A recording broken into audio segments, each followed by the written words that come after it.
Can we ask that everyone takes a few steps back so that folks who need to see the ASL interpreters can be in the front, as well as any disabled folks or anyone else who just really needs to be in the front? Thank you.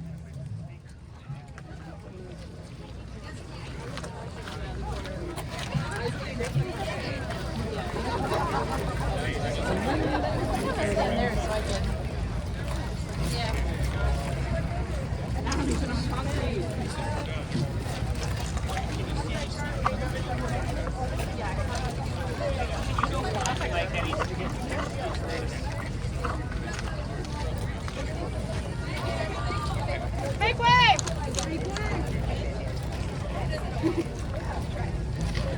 Smear. How are you? Good. Good to see you. I'm so excited. Hello everyone. Thank you for being here. We are so energized to have you all here with us today. You bring hope to me, to all of us.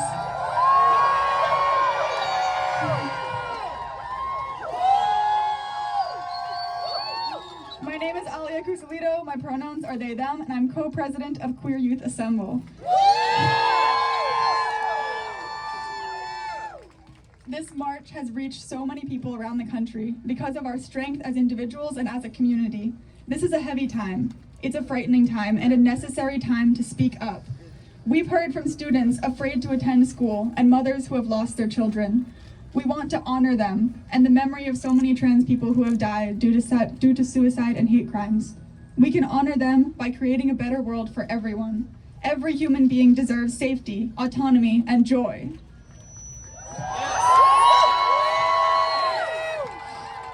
You cannot eradicate transness. We have been here, and we will always be here. We cannot be erased, so please stop trying.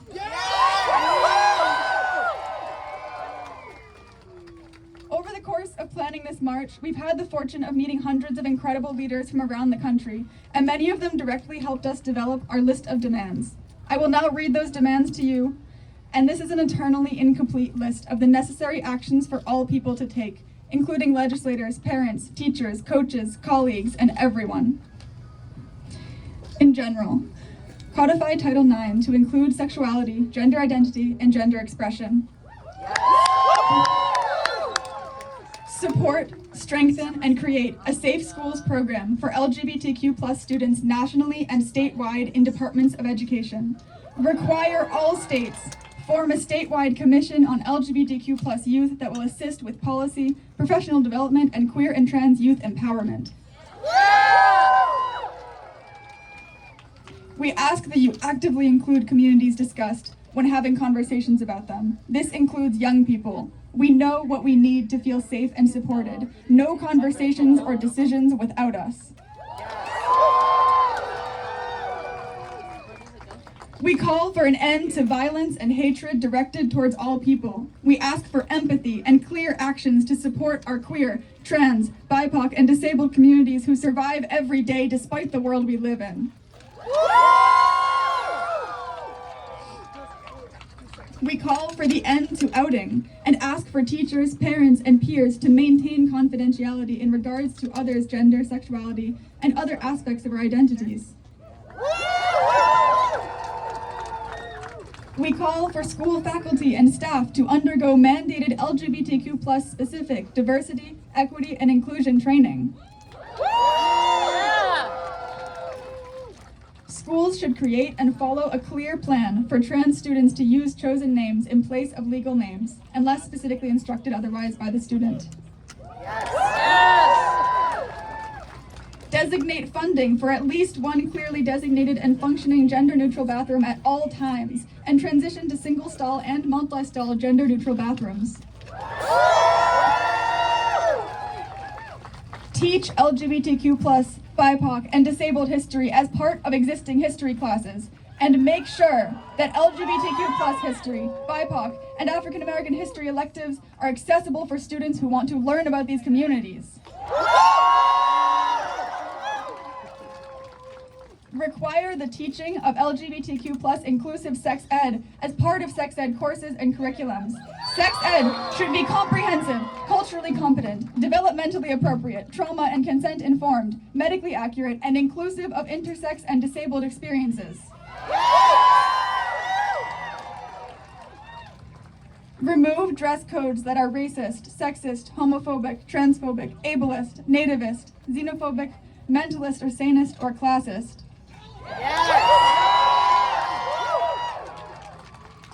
Collect, analyze, and publicize youth risk behavior survey data from the CDC regarding LGBTQ+ students, including gender identity and expression.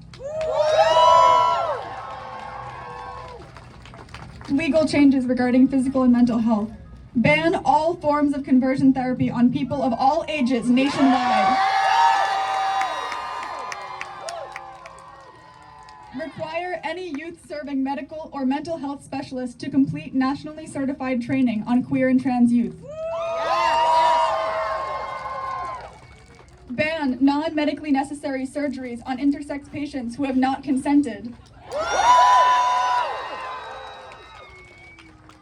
For transitioning, require all practitioners be familiar with and follow the World Professional Association for Transgender Health Standards for Trans Healthcare. Fund further trans health research. We call for an end to all state-sponsored misinformation and disinformation on transitioning and gender-affirming healthcare. Require all states, all territories, and Washington, D.C. to have a resource page on the state website to support and advocate for the safety of queer and trans youth. For sports, allow transgender athletes to participate on the sports team that corresponds with their identity and provide middle and high schools with state funding for co-ed sports teams. Ban genital checks and other invasive, unnecessary medical practices for all athletes.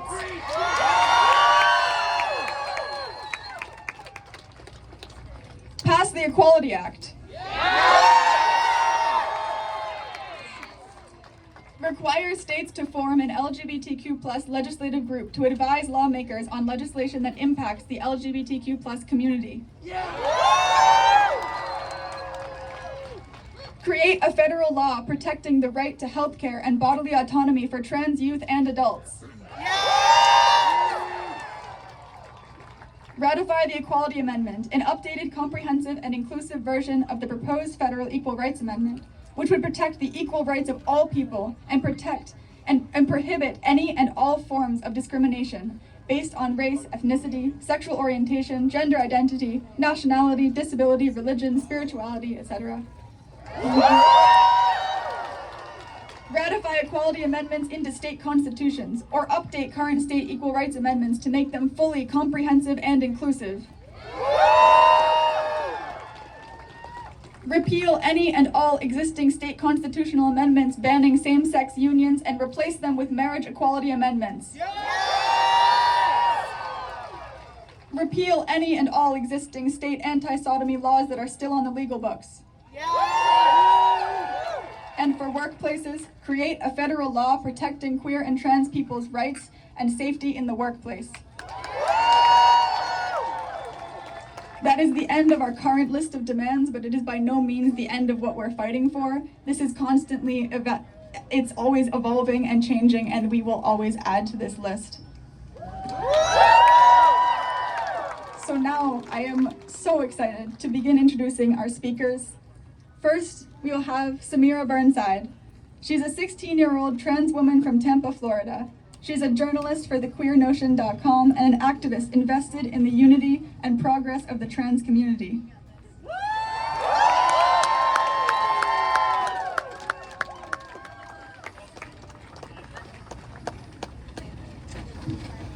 Good evening, everybody. It's great to see so many people out here. A lot of people like to pay lip service to trans issues, but not a lot of people actually come out to support us, so thank you.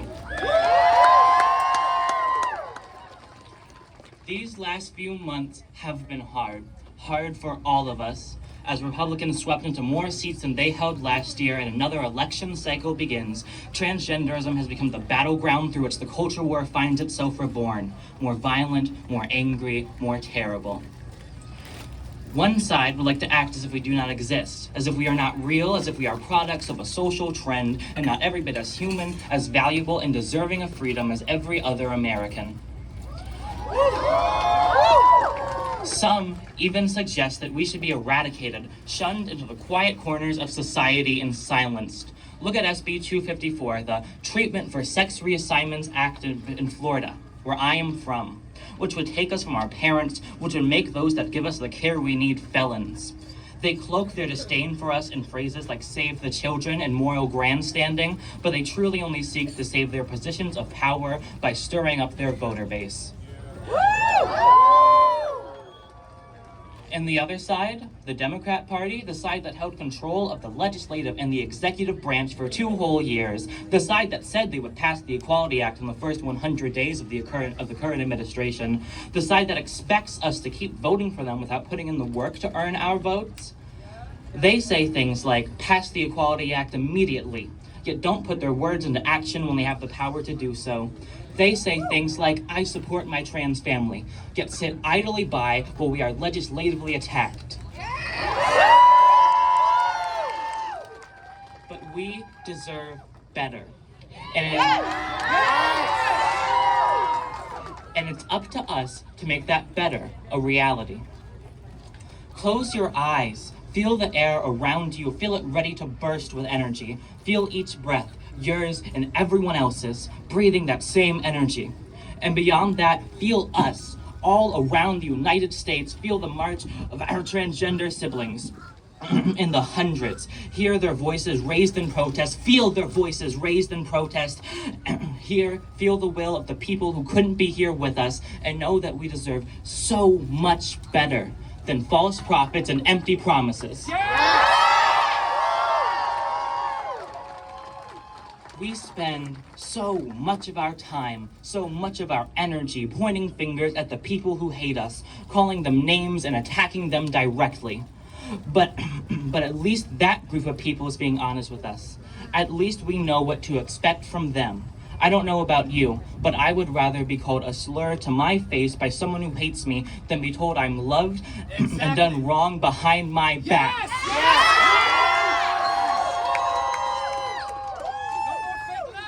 Our enemies are honest enough to spew their thoughts to all who will listen. It is time for us to demand the same level of honesty from those who call themselves our allies. We don't need sympathetic sentiment. We don't need messages of pity. We don't need complacent disgust. We need action. Organized, focused, committed action.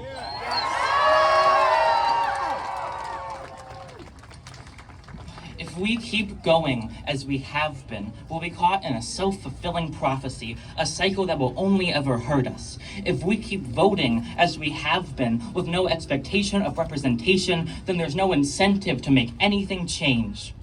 But if we don't vote them in, then the people who want us shunned and swept away get to have power.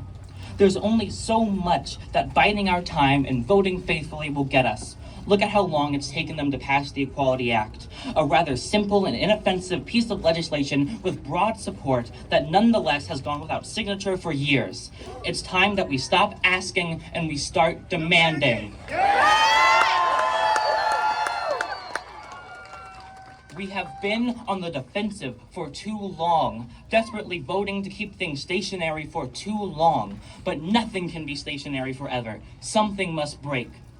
We shouldn't be holding protests outside the houses of Supreme Court judges or Board of Medicine meetings. We should be loud in the streets around the places of legislature and the representatives who told us they would help us, who said they would represent us and haven't. They are the people who can change things, who instead have opted to stand in solidarity with us and cry crocodile tears rather than stand up for us as we die. They pit us against each other. They make a war for basic human rights look like a war on the soul of America. But really, it doesn't matter what names you want to call us, what pronouns you defer to use, or what cruel words you deign to say.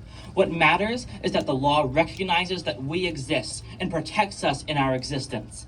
It's high time that we see through their smoke and mirrors and demand change, demand protection under law, demand our rights, demand the pursuit to life, liberty, and happiness, demand our seat at their table. And I know it's so hard. I know most trans people just want to live. I know that so many of you have fought so hard just to get to live the life you're living now. I know so many of you are still fighting for that life. But we can't. We can't just live, and I am so sorry that the world has taken that away from us. But they have made it so that to be trans is to be a renegade, a political statement, a chess piece in an ever-changing game, and if we aren't making the moves, then someone else is making them for us. To be trans and to not be an activist is ignorance. It's living in a burning house and ignoring the smoke. The fire will reach all of us, and when it comes, we all have to fight it. And maybe when that's done, when the laws of hate and ignorance have been put down, when our lives are no longer threatened by those in power, maybe then we can just live. Maybe then the trans children after us can just live and play and dream and grow and plan for a future in a world that they can be safe in.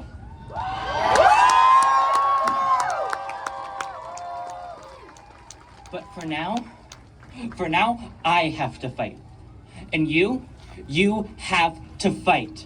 We have to fight. For now, you have to put aside those dreams of just being a normal young person with normal young people issues, and you have to fight for your right to exist. We fight to provide a future much different than the present, a future that will allow for the lives we deserve, and will not be easy, but it will be worth it.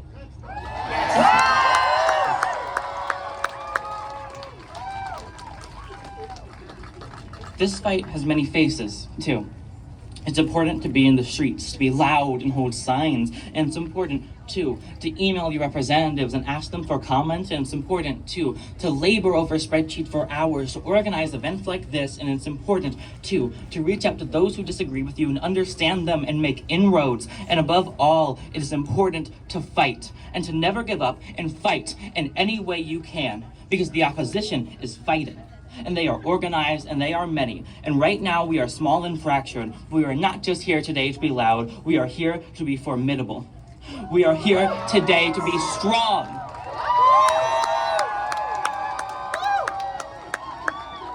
We must be organized. Like Dr. Martin Luther King Jr. once said, those who love peace must learn to organize as effectively as those who love war. And we can. No, we will learn to organize.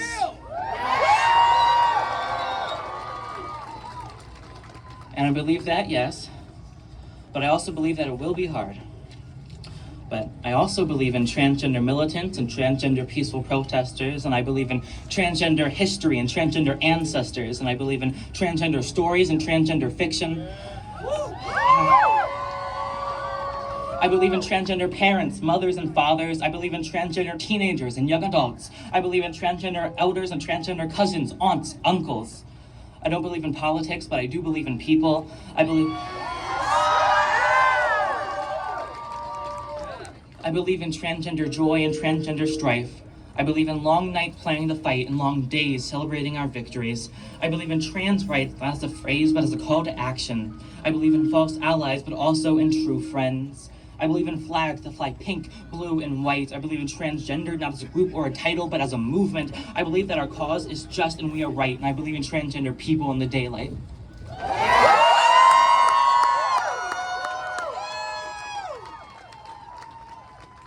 But most of all, I believe in you, because we're going to win. All you need to do is try. So will you? Will you fight? Say it with me. I will fight. I will fight. Say it with me. I will be free. I will be free. Say it with me. It will be hard. It will be hard. Say it with me, but we will win. But we will win. Thank you for your time and energy. Trans rights forever.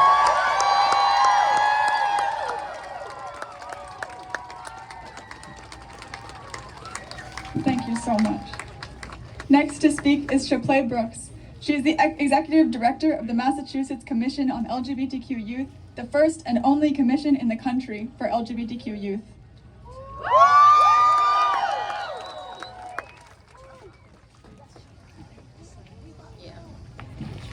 Hello, everyone. Let's just get a little energy. Let's give it up. I love this. I am so proud of Queer Youth Assemble. For accessibility purposes, I am a brown-skinned black woman with long dark hair, red lipstick, a black blazer. I'm giving Beyonce meets Angela Davis. Yes, okay. Thank you to Queer Youth Assemble and to all of you from around the country who have come to stand in solidarity with us. Again, my name is Shapley Brooks. I use she, her pronouns, and I am the Executive Director of the Massachusetts Commission on LGBTQ Youth. I am not the only person there, though, so I have to shout out some names. Kim Topping, who runs our Safe Schools program, over here. Raina Hill, who is our Policy and Legislative Manager. Molly Wexler-Romig, who is our Programs Manager. Landon Callahan, Ev Gilbert, Cass Martin, Jeff Parati, who helped to build the Safe Schools program. Our co-chairs, Craig Martin and Noemi Uribe, and 50 other commissioners and hundreds of consultants and volunteers are all here in spirit, but all here with us. The Massachusetts Commission on LGBTQ Youth is the only youth commission, LGBTQ youth commission in the country. But why are we the only one? State LGBTQ commissions deconstruct and disrupt racist, homophobic, transphobic, xenophobic, and inaccessible systems. We provide school districts with training and technical assistance through our Safe Schools program. We center youth voices and empower our next generation of leaders through our GSA Leadership Council. That is where Queer Youth Assemble was born. State LGBTQ youth commissions demand protection for all youth so that they can thrive. I come to you not only as the ED, but as a black queer woman, a mother of a black bisexual teen girl, an adult cishet black man who is an ally for all. I'm also a former foster kid, a survivor, an advocate, and an accomplice of my trans family, and someone who's always willing to get into good trouble. Over 400 anti-LGBTQ bills that target LGBTQ youth have been introduced in 2023 alone. Most often, I can be found redlining bills to make sure they are inclusive, creating programming, testifying, as well as fighting to use federal dollars to buy gender-affirming items for trans youth, because gender affirmation is an emergency. You can also find us demanding government officials, policymakers, and 20 state agencies to fill the gaps in service provision on behalf of LGBTQ youth in the lighthouse state in the country, which is Massachusetts. Those state agencies, just to name a few, include the Department of Children and Families, the Department of Youth Services, which is our juvenile detention centers, Office of Refugees and Immigrants, the Department of Mental Health, the Department of Disability Services, and the Department of Public Health, just to name a few. We'll also be flying around the country to assist every state in creating an LGBT youth commission with political power, influence, and the financial backing. I advocate passionately for LGBTQ youth with an emphasis on queer, trans, black youth, knowing that if we free the most marginalized person in the room, we will free everyone. When I say that, I am always asked, well, who's the most marginalized person in the room? It is your black trans girl who has an IQ below 70, who is met with mental health challenges and no educational advocacy. She is in foster care because her family was so angry at her trans identity that they forced her into conversion therapy. And when that didn't work, they abused her and kicked her out. She is the baby girl who fought who thought she finally found someone who would love her and affirm her gender identity, and quickly realized that her partner was her pimp. It is the same girl who only got away from her abuser because she was being detained in a juvenile detention center. But they put her in a cisgender boy setting. This is a real person. She is a young lady who, because of her state LGBTQ commission, has finally been connected to a medical professional and is able to receive gender-affirming medication. She was so excited on her 18th birthday to be out of the juvenile detention, only to find out that the Department of Children and Families dropped her, and she can't find her social worker. She realizes that the carceral system had become her parent. She is now the Black trans girl with no life skills and no place to live. She doesn't know how to get her birth certificate, let alone how to apply for a work visa, because while America is the only place she's known since coming here when she was a baby, she's still considered an immigrant. She doesn't understand how these systems work, but she does know how to make quick money and she knows how to survive. The most marginalized person in the room is the Black trans product of multi-system failure. I want you to look around because she may be standing next to you. You may have passed her as you march down to the Capitol. She's in your classrooms and in your community programs, and she deserves protection too. Yes. Let's be honest. These legislative attacks are strategic.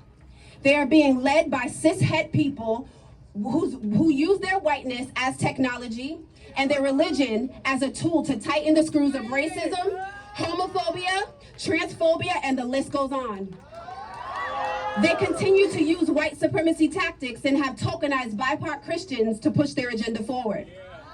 All while colonizing language like woke to take the truth about the foundation of this country out of schools so that the system remains intact to oppress the global majority. Anti-Black, anti-LGBTQ, and misogynistic sentiments are what made America great for them. They are targeting civil rights, free speech, and expression, healthcare, public accommodations, school culture, education, sports, and even state identification. But check this out. The landscape is changing. Black, Indigenous, people of color, and LGBTQ youth leaders are poised and positioned to engage in battle for all people. I want you to see the product of community activism. I want you to see those with lived experience taking the community by storm and leading us into acts of righteous rebellion on behalf of the most marginalized person in the room. I want to remind you of some things, and these are a trigger warning. According to the Trevor Project, 45% of LGBTQ youth have seriously considered suicide in the past year. Nearly 1 in 5 transgender and non-binary youth actually made an attempt.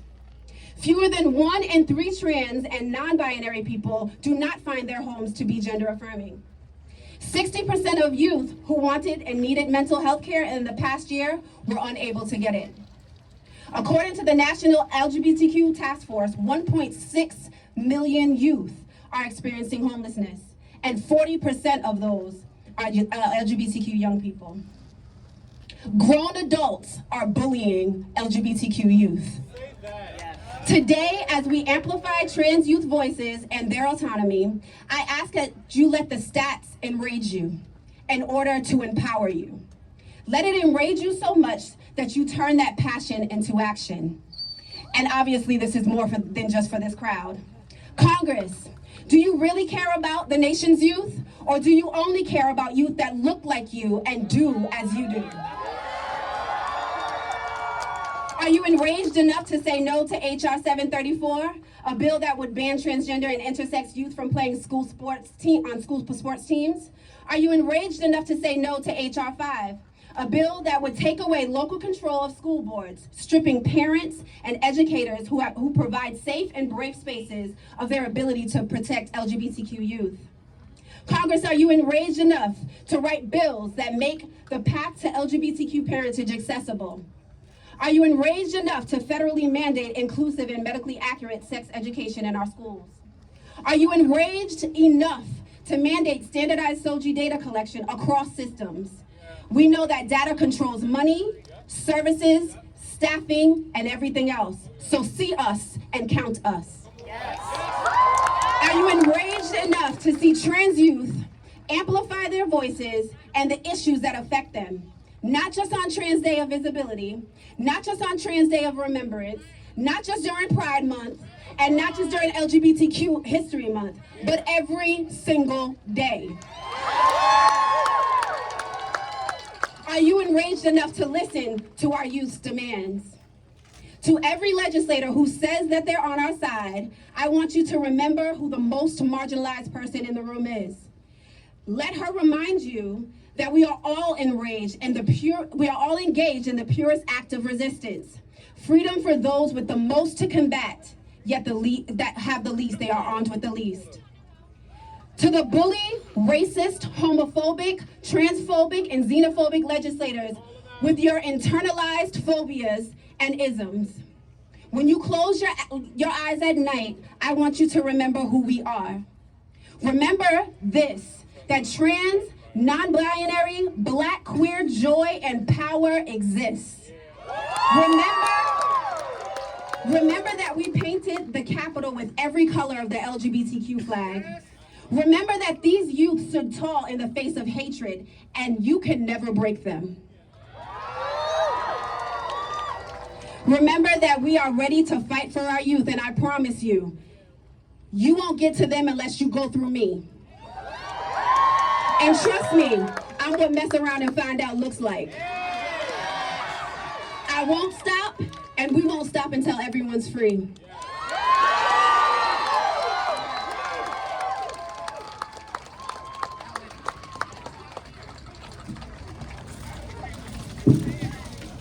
Thank you, Shafler. Next to speak is Sawyer Keegan. They're a 19-year-old trans and queer activist from Massachusetts. Their focus in education and policy is usually around sex ed, curriculum, and mental health. Sawyer has been active in policy work for many years, but specifically finds storytelling to be one of the most important tools. The voices of those with the direct experiences are the ones that should be elevated the most.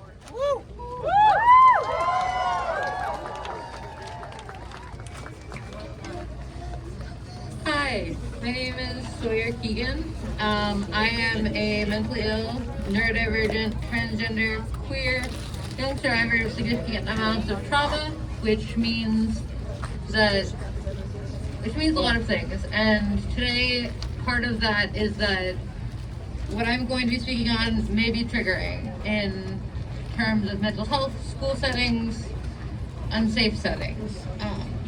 In March of 2015, I was hospitalized in a psychiatric unit at 11 years old. There were 2 other patients particularly who were open and identified as LGBTQ+ in that children's unit. I remember them in detail. I was discharged 9 days later and have over 8 years later, more memories of those 9 days than any other point in my life. The support I received in that unit may have been the most shaping experience of all my adolescence. It taught many things I didn't realize at the time I was actually learning and not just observing. It taught me that privacy meant lack of safety. Lack of safety was usually inherently bad when determined by the people in power. My voice could easily be dismissed or devalued. My voice could easily be manipulated. I had to be extra cautious about what I was saying so it wouldn't be used against me. And being LGBTQ+ is dangerous. Adults quickly disbelieve you, isolate you, try to fix you from stories I'd heard from other patients, and will hurt you in so many different ways. I also learned LGBTQ+ peers make a certain kind of magic. They made me feel seen, valued, accepted, as in and in entirety. And it was possible to find belonging. These are the messages that queer and trans youth are being taught regularly. With queer youth unable to safely come out in schools most of the time, and with so many legislation efforts against particularly queer and trans youth, it is not in the slightest a stretch to say that they're learning that fundamental parts of who they are dangerous or overall just bad. They aren't dangerous, they're just trying to survive. More and more often though, I am finding that people are taking every method of community away from us, making queer spaces dangerous to be in. A year after, I entered a therapeutic program in my town for children with anxiety. What I didn't know was that the symptoms of anxiety were really, in their mind, behavioral issues. This mostly looked like sticker charts for my issues at first. They would log how often I would display symptoms, reward when I didn't for longer periods of time, and those rewards were my coping mechanisms. It didn't take very long until simple things I would do to either calm myself or to get their support would stop working. I was restrained regularly for things that did not warrant restraints, even with the vague special education laws around restraints that exist, and they would threaten ambulances as punishment to a 13-year-old. The last seeds of hope spoiled when, at first, it was the school psychologist telling me that because I told another girl that I had a crush on this other girl, I was engaging in inappropriate conversations at school. My complex trauma at this point had already included sexual violence, and they knew this. My doctors, my therapists had regularly told them I had PTSD and that this was not okay, and they were still encouraging this one student I was not romantically interested in to ask me to be his date on a number of occasions. Me coming out to another student as having a crush on an unidentified girl was not, by any means, an issue of inappropriate sexual content in school, even though they were encouraging acts of inappropriate sexualization and romanticization in schools. This was an issue of them thinking that this, like my symptoms, deviated from what was acceptable and therefore required intervention. And when I actually found peers in that school who identified as queer, I was regularly restricted from seeing regular ed students who happened to be queer, or just students at all that I found to be interesting or people I'd want to be friends with. And it was really difficult to exist in that setting. If I had that kind,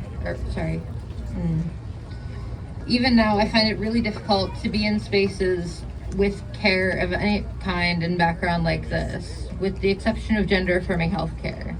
Not because of what it treats, but because of my experience with how I have been treated by my doctor. When I think about gender-affirming healthcare, it immediately feels safer to me than any other kind of care. I see so many specialists.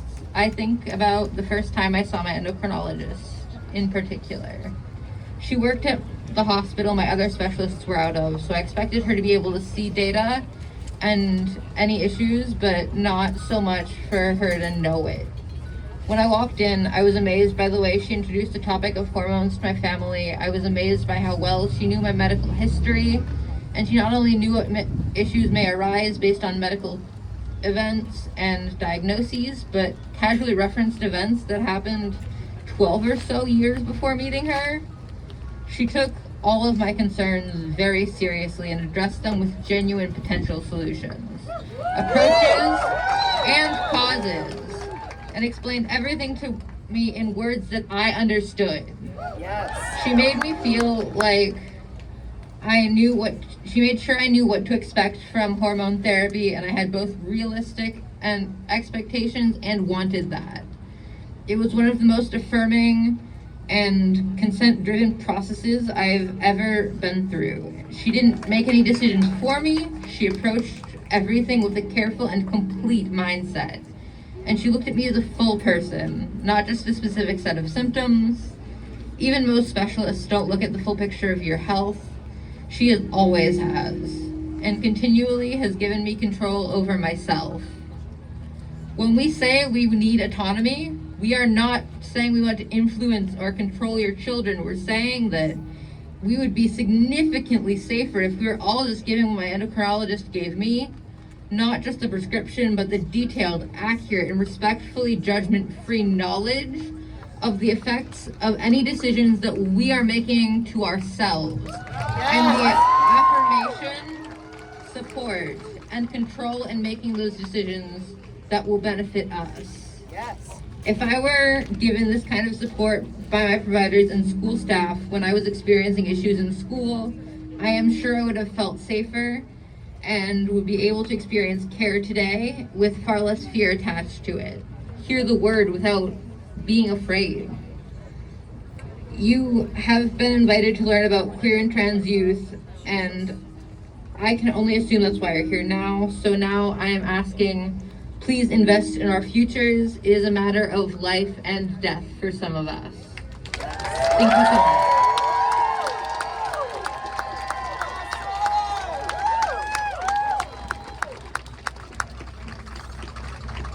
Oh my goodness, amazing.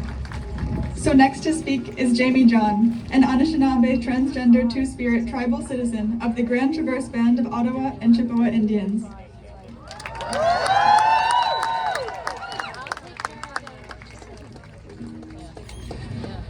Ani Buju, Jamie Ray John Indigenous, Mukwan Nindodem, Anishinaabe Aking Nindojaba.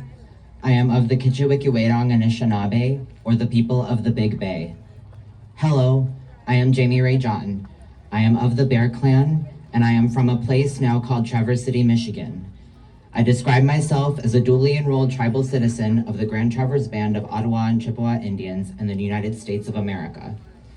I am queer, transgender, and two-spirit. Right now, we are under attack. Body sovereignty is under attack, and the land is under attack. Trans people have known for a long time that it has never been about bathroom usage, it has never been about protecting children, it has never been about sports or drag performances. It has always been about eliminating gender sovereignty and the autonomy of queer and transgender life from public life. It has always been about domination and control. The visibility of transgender and queer people does not and cannot guarantee our safety. Now, hundreds of pieces of legislation restricting or outright banning gender-affirming care for transgender children and young adults has been introduced in almost all 50 states. And yet here we are, standing together to remind each other that there has never been and will never be a world where trans and queer people do not exist. Transness is as natural as caterpillars turning into butterflies, as tadpoles evolving into frogs, as water evaporates into vapors. Queerness is as natural and brilliant as the sunlight. It is as fluid as the waters in a babbling brook. It is as beautiful as open hummingbird wings. The ongoing and nonstop desecration of land and water and the onslaught of hateful, downright genocidal, transphobic legislation are not separate. These are not disconnected movements. The systems that wreak havoc on the earth, on the land, on the water, the same systems that poison the air and cut down the forests in favor of police unions and oil profits are the same systems that seek domination, control, and yes, even the eradication of trans and queer bodies.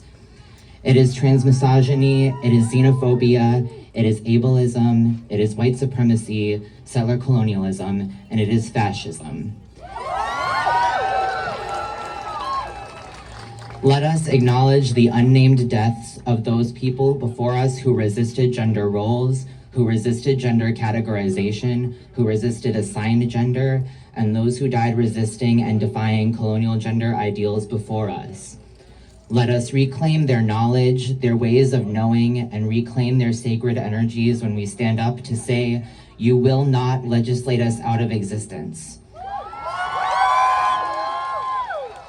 Your violence will never take away our magic or our ability to transcend worlds and speak our truths. Remember, remember, remember that every effort to eradicate us will be met with our rage, with our fire and our fury. It will be stopped in its tracks by our beauty and power and be astonished by our refusal to fall hopeless in the face of discrimination and tyranny. refuse to entertain rhetoric that calls for our genocide. I refuse to debate a fascist ideology that wants me dead. I refuse to imagine a future that we are not a part of. I refuse to imagine my body as violent and instead offer the same grace as I would the water. I will always live to honor the gender gradients found within myself, within my kin, and within the larger untamed universe that I am always connected to and a part of.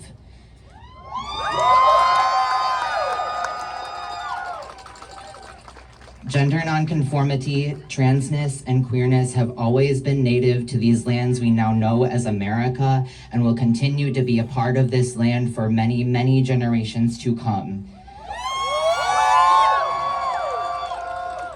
Trans and gender nonconforming people will be everywhere the sunlight shines, wherever the sky meets the earth, and wherever the sea snuggles up to the sands of the shore. Queer and trans people are there, in the past, in the present, and in the future.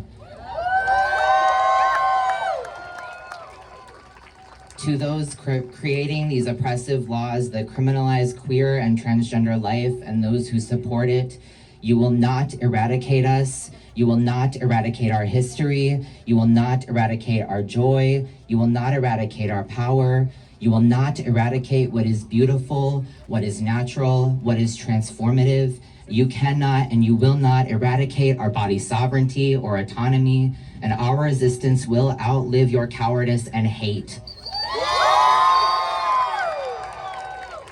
Because yes, even transgender and two-spirit bodies start in water and will give back to this land just the same. We all begin in this water. Within this water is where life begins. Where do our trans ancestors stop and we begin? To all of my fellow queer, trans, and two-spirit people, if you cannot remember every name that came before you, call out the one you chose and remember that you too are sacred. Remember, remember, remember. These bodies of ours are vessels that hold a living history, not a relic of the past, but instead a map that moves towards our liberated future. Like the turtle shell, my spine bears the weight of the spinning world. The body, in all its transitions, hold a mirror to the way sands, shores, swamps, oceans, mountains, deserts, and forests are all ways of being part of the same earth, where gradience is revered and sacred.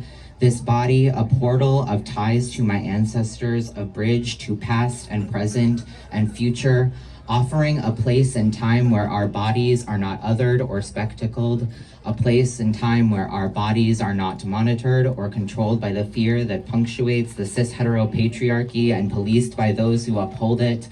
Instead, this body shapeshifts like a river, babbling and still, calm and roaring, rushing and quiet, muddied and clear, eddying between currents and countercurrents to expose the pathways to vibrant new worlds where we are safe and joyous and celebrated.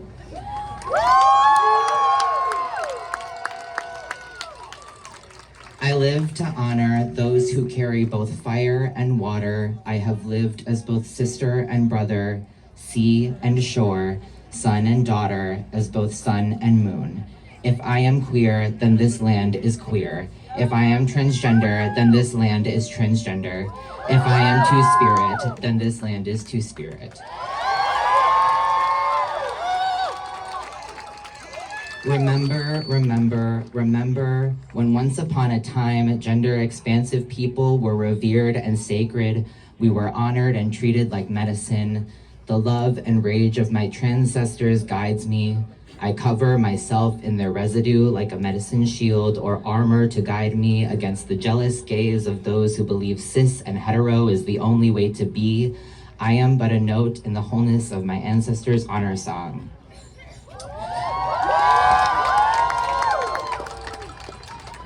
I want trans people to be remembered and cared for while they are still here on Earth with us instead of only being thought of in death.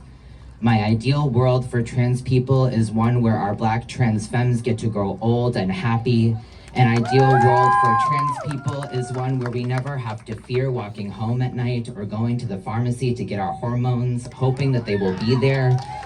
A world where we never have to worry about being houseless because we came out to our parents or think about the possibility of being killed for being trans. My ideal world for trans people is one where trans kids are protected and safe to grow up to be beautiful and healthy trans adults and elders. Until then, I need more cis people to make a ruckus about the efforts to eradicate us from public life. Until colonialism and white supremacy have no ruling over trans lives, I need more cis people to speak up and fight alongside us while we are still here to fight. We will continue to exist and defy the settler colonial and white supremacist hatred, cowardice, jealousy, and violence that threatens our very lives. For us to live, transphobia, transmisogyny, white supremacy, and colonialism must be attacked at all sides, and we must remember that resistance can come from anywhere. Thank you for your time. Miigwech.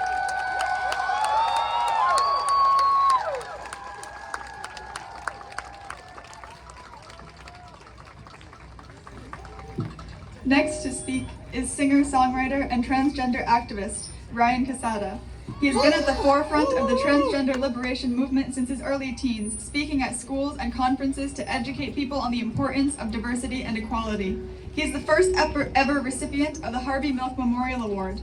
He has been recognized by the United States Congress and has raised visibility through many televised appearances on notable news channels such as CNN, The Larry King Live Show, and The Tyra Banks Show. Ryan is recognized as the first openly trans performer at the Vans Warped Tour.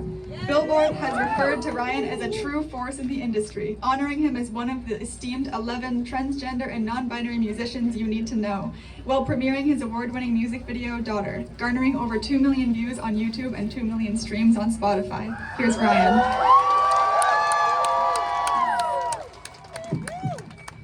Community! Trans people, let me hear you! I said, trans people, let me hear you! Queer people, let me hear you!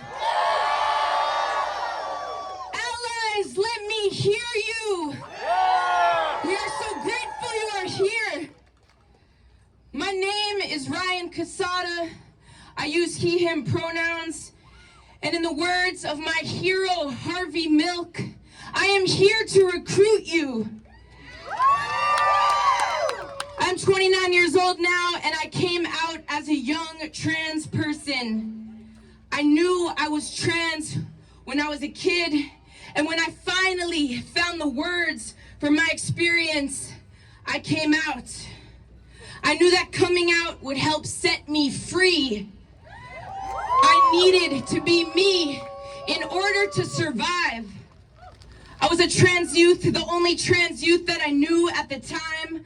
I was isolated, but I began my mission of educating anyone who would listen, going into schools, appearing on talk shows, talking to parents, faculty, and other students.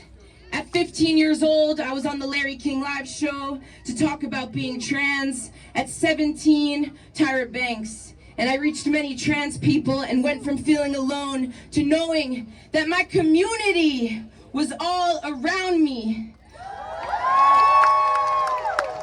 And I witnessed more and more people coming out, the community growing, becoming more resilient. We have become more visible than ever. That is one reason for the hateful pushback that we are experiencing right now. It is a sign of the revolution. We have become so visible that they can no longer ignore us. So visible that they want to silence us. So visible that they want to erase us. And let me tell you now, we will not be erased. Queer and trans people have always existed, and we will always exist. These laws may temporarily set us back, but they will never erase us. This year alone, over 435, that is 435 anti-LGBTQ bills have been introduced. 21 have passed into law, and more will unfortunately pass into law. And most of these bills target our queer and trans youth. They take away basic rights, like being able to read certain books, the ability to come out in school, to play sports with the other kids, using bathrooms, and the most evil, healthcare. Something that every single person in this country needs and deserves. It is a systemic evil to strip any person of care. It is genocide. They are attempting to ban trans surgeries, life-saving surgeries. Some states have already banned these essential surgeries. And let me tell you something, at 18 years old, as a teenager, I got my surgery. This is over a decade ago. And I waited long, suffering every single day, wearing a chest binder, unable to breathe deeply, unable to feel confidence, unable to experience happiness. Top surgery was an act of self-love. It stopped me from hurting myself. It stopped me from ending my life. It made me want to live again. And I'm still here because I was able to get my top surgery. And the only regret that I've had over the last decade is that I had to wait so long. Now these trans youth living in states that are banning healthcare, they will have to wait even longer. And waiting for a life-saving surgery is often impossible. These bills are violent. These bills are murderous. Healthcare is a human right. They cannot outlaw the transness and queerness out of us. They cannot bully the transness and queerness out of us. Even with the amount of violence that I've experienced just for being trans, I am still trans. I'm still proud to be trans. Nothing can erase my transness. Nothing can erase trans people. Nothing can take away our pride.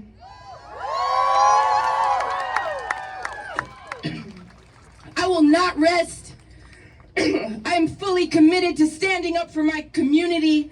I'm fully committed to giving all of my energy to this movement. I'm fully committed to staying visible. I need you to stay visible with me. We must rise up. We must come together. We must organize and rally and march and non-violently protest. We must continue to lift each other up. We must protect each other. We must advocate for our rights. We must remain visible. We have to. We cannot let fear push us back into hopeless closets. We must remain resilient. I know that many of us are scared. I am scared too. But I know that no matter what evil legislation passes, trans people will always exist. We will not be erased. I know that it is terrifying right now, but I will not let intimidation and fear stop me from living as my true self. So we must remain visible. For the queer and trans people in red states that are hanging on by a thread, waiting for equality, waiting for their hormones and their life-saving surgeries, waiting for their freedoms.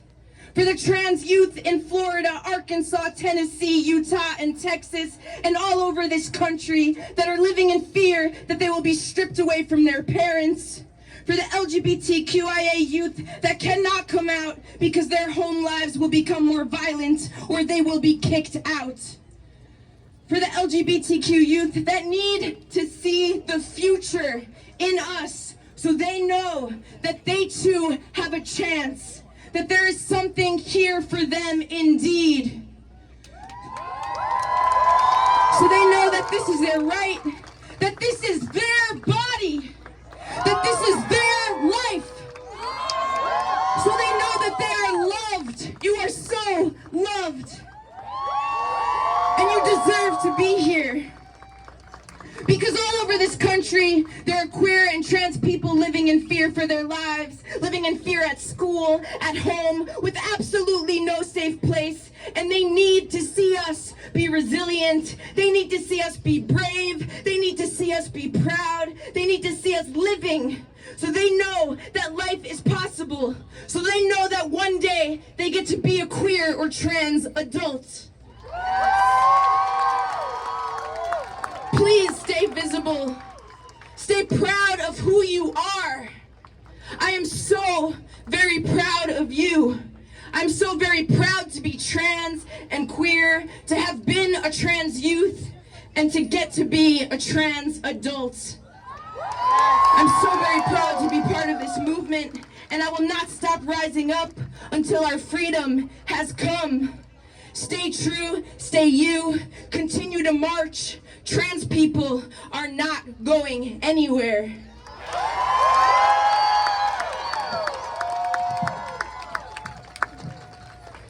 I would like to play you all a song if that's okay.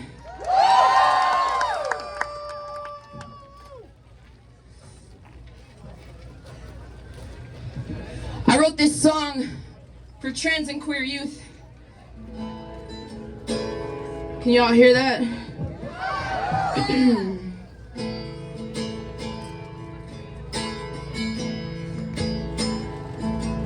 They said take that hat off. You can't wear your hair short. You're just a little child. You're too young to know yourself. When you grow up, you want something else. Don't let your thoughts run wild. They told me to stay pretty faced. Don't you change what God creates.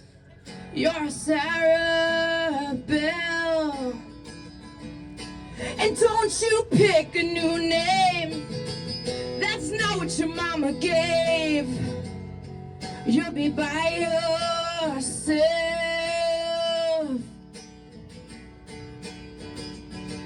Hold on, I don't belong, I don't belong. I'm so scared and I'm so blue, and I'm holding on so tightly.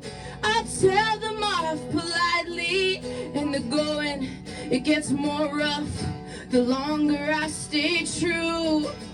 It's just something people like us get used to. It's just something you're gonna have to get used to. Let me hear you make some noise. They said come share your story. Come on, say one thing that you wish you knew. All the wisdom from you nowadays, from the marches and the pride parades. But have you seen the news? How did you make it? How'd you stay so patient when the laws attack? What about this legislation? Will my family embrace it? Will they have my back? I'll have your back.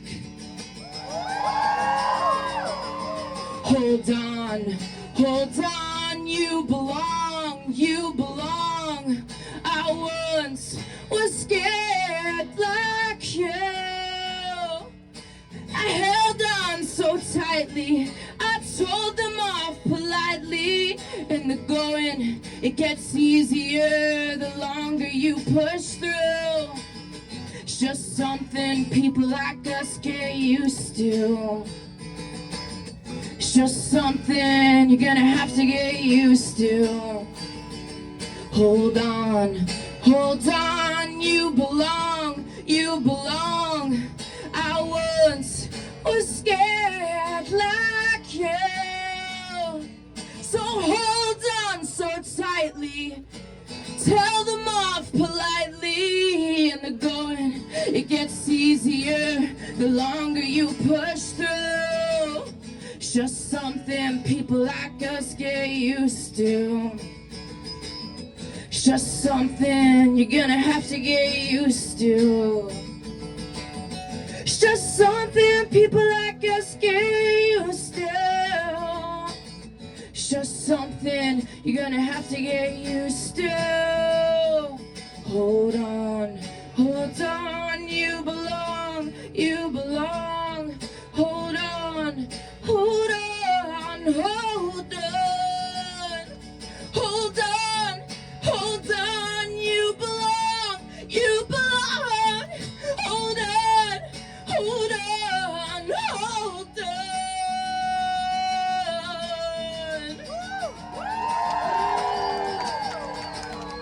Hold on.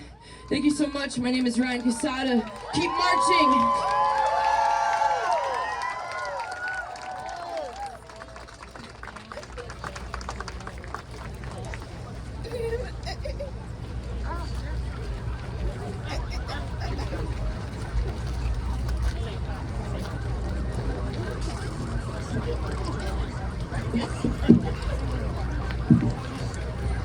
Samir Jah is a 21-year-old Stanford student and the founder of the Empathy Alliance, an organization dedicated to making schools safer and more inclusive for LGBTQ+ youth.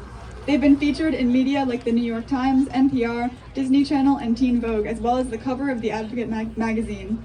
Samir has been invited to the White House twice by President Biden, and they were honored at the United Nations in Geneva as a Young Activist Summit laureate.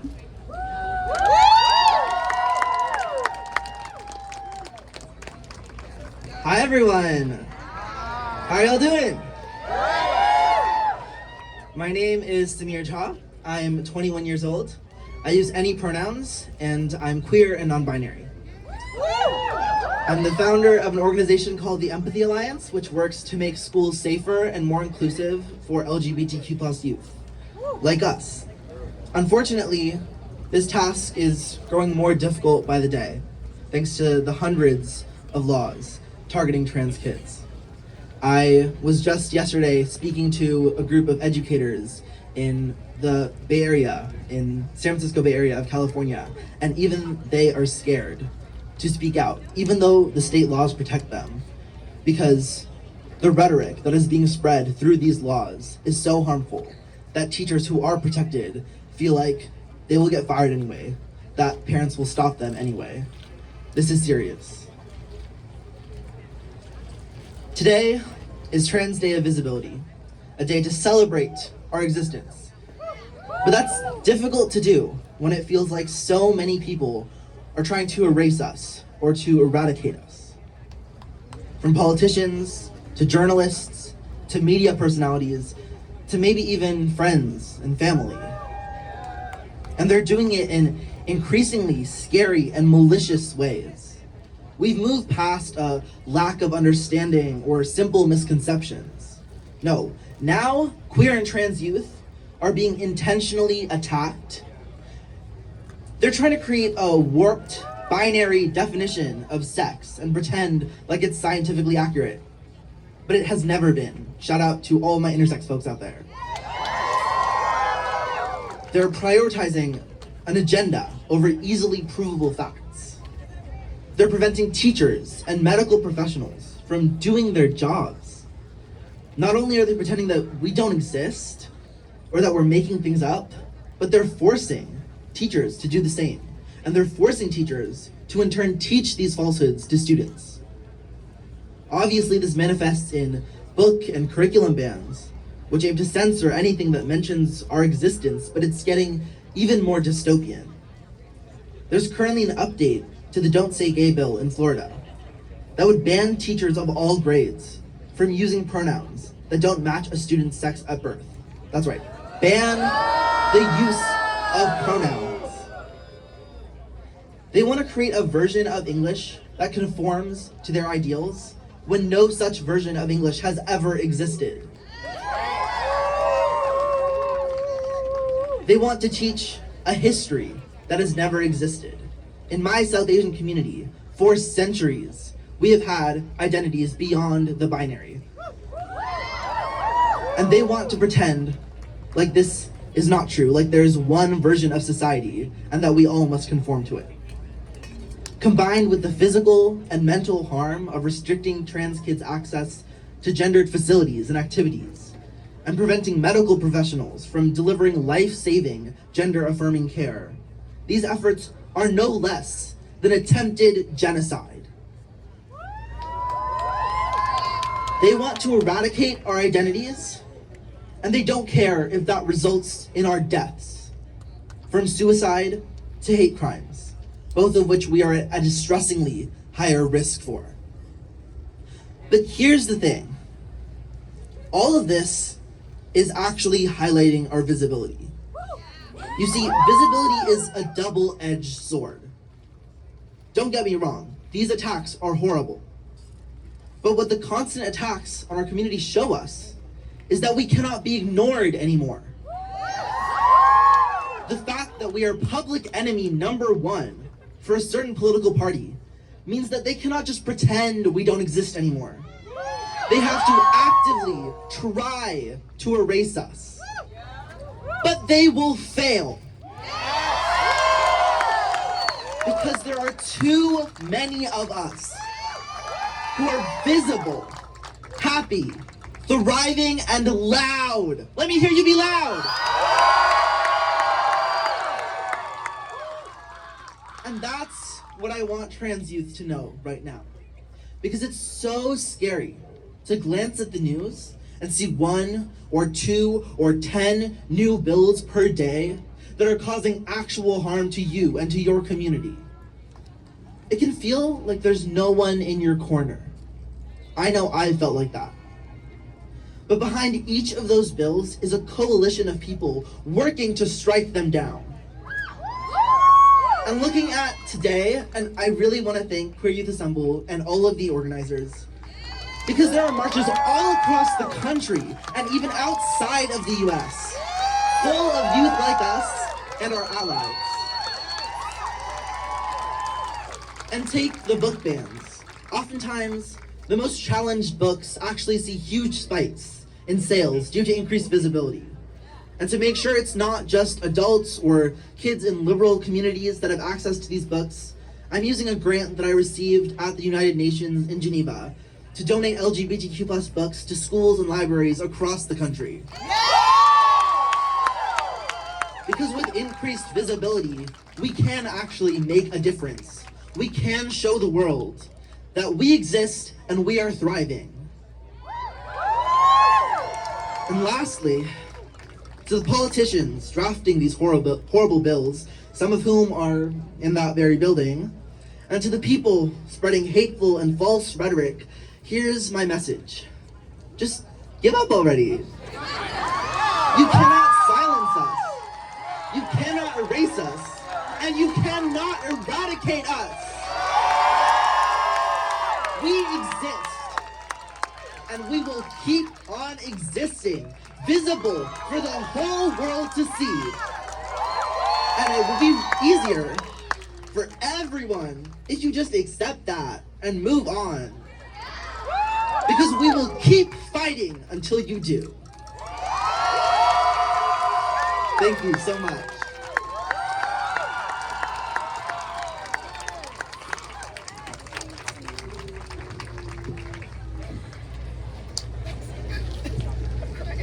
Next to speak is Elliot. He's a trans and intersex student studying disability studies at Georgetown. He's passionate about intersex community building and facilitates an intersex support group and advice blog. Currently, his activist work focuses on anti-carceral mental health advocacy, radical peer support for psych survivors, and harm reduction. In his free time, Elliot loves ballroom dancing and making art.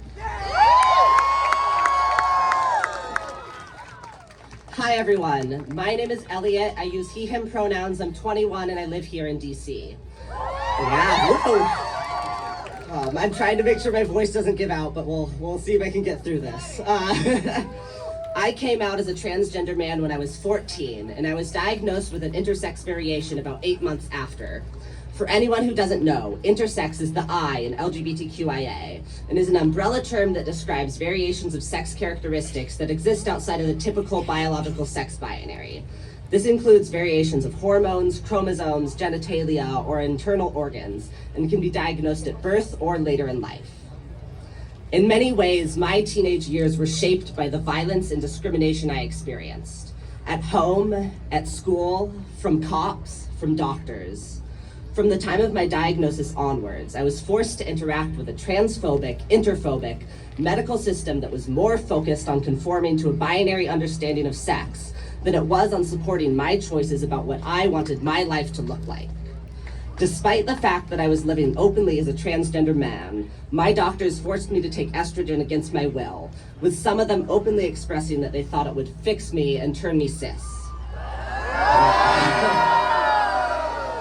I don't have the words to express the type of pain that brought me.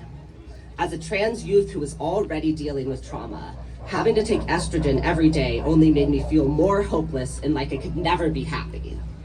And yet, that type of despair is exactly what conservative legislators want trans and intersex people like me to feel every day.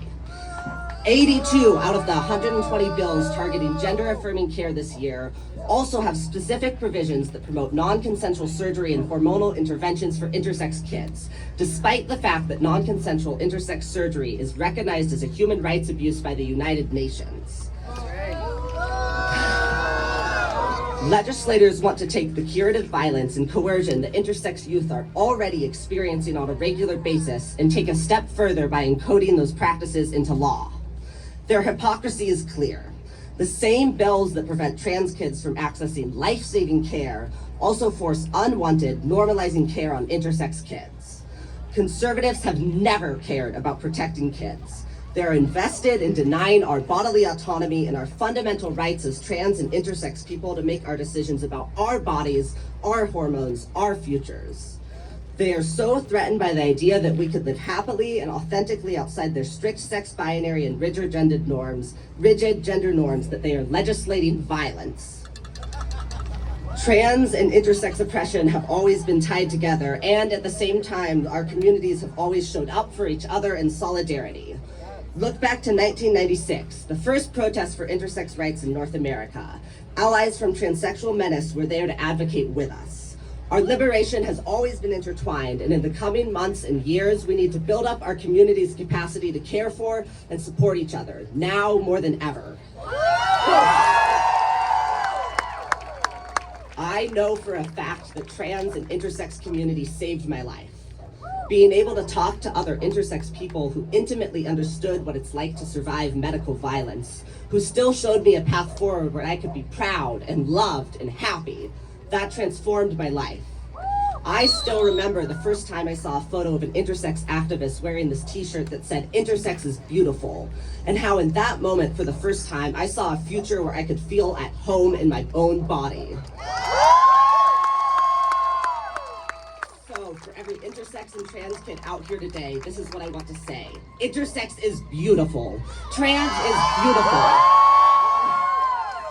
Our futures are filled with moments of joy that we can't even imagine yet, despite how hard it might be right now. And our futures are worth fighting for.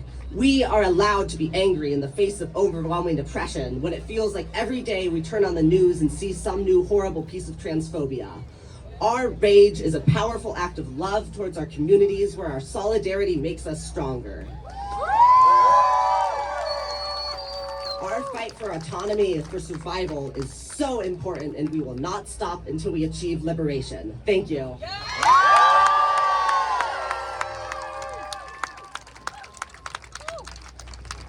Next to speak is Kelly Robinson, president of the Human Rights Campaign and Human Rights Campaign Foundation. Kelly is not only the first Black queer woman to lead Human Rights Campaign, but an organizer, leader, and force for change at the forefront in the fight for bodily autonomy and racial and gender equity.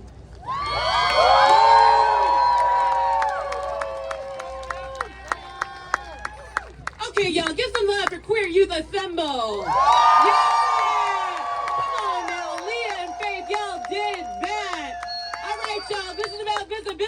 today, okay?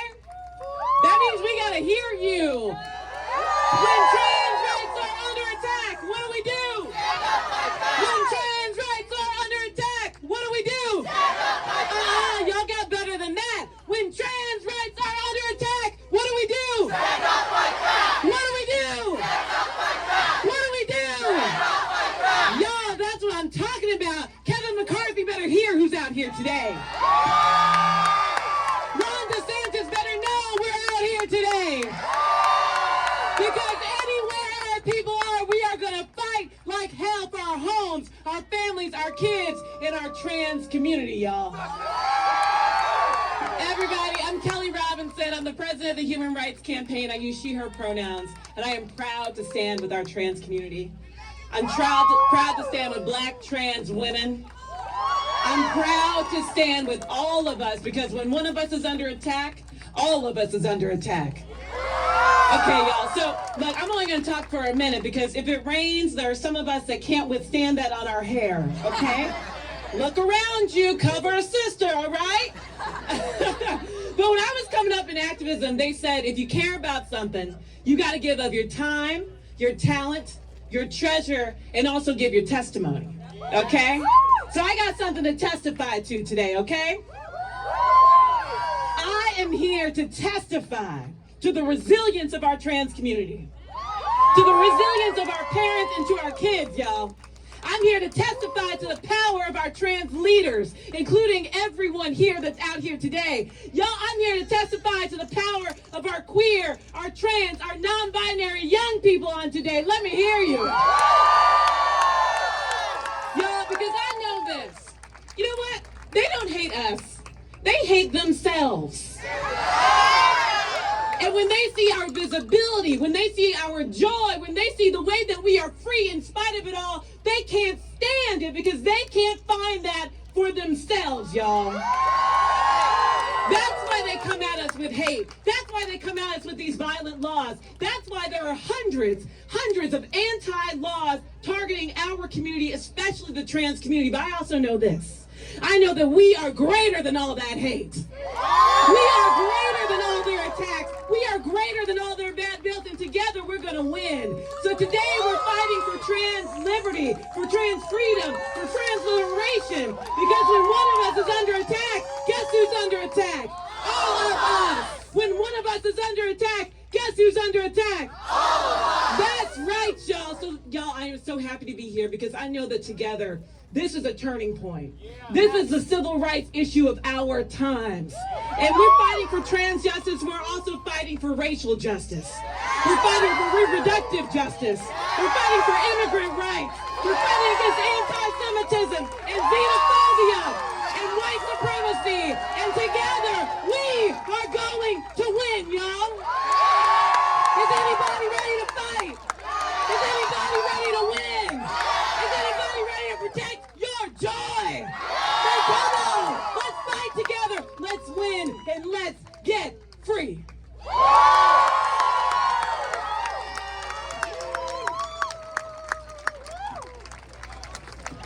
Next up, we have a little team of people speaking. So we have Nick Harris, HRC's Director of Strategic Outreach and Engagement. Nick is a queer, gender non-conforming attorney, activist, and speaker fighting for LGBTQ+ rights. We also have Shia Diamond, a musician whose soulful music speaks her truth as a Black trans woman who has had to fight to live as herself.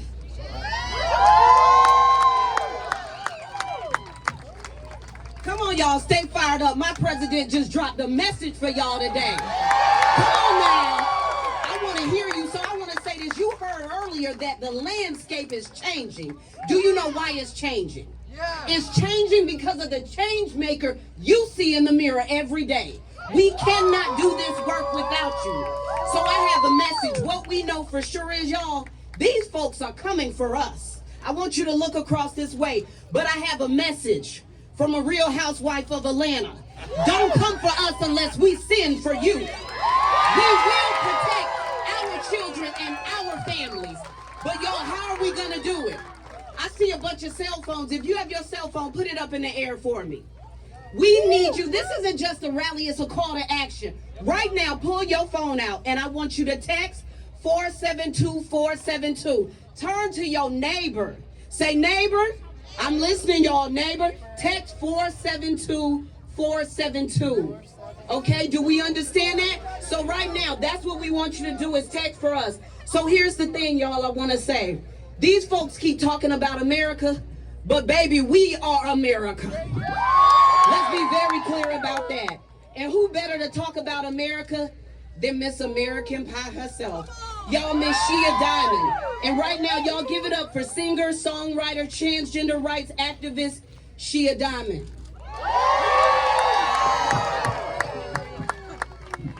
I don't like antiques, I want something new. The world don't like no freaks coming in their room. But this beggar's got a right to choose. I'm not a stranger, I'm just like you. I need love, I don't need money. After all these years, baby, I'm still running. Who's gonna say my want is not a need? Just want my piece of the American pie. You got your slice, where is mine? Lick my fingers on this thing called life. Just a piece of the American pie. To break the chains of old beliefs, I'm the flame that you can't unsee.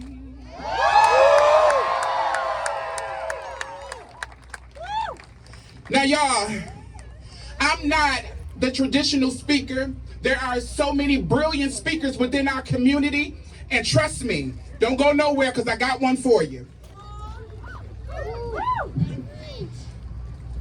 Why are 6th grade people hosting conversations about trans people? Whatever happened to if it don't apply, let it fly? You don't have clearance if it ain't your experience.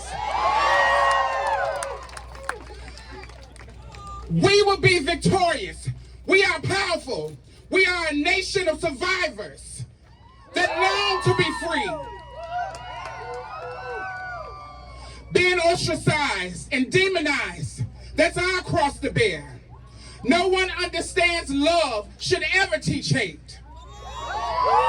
We are the many, they are the few. We do not hide when love is our guide.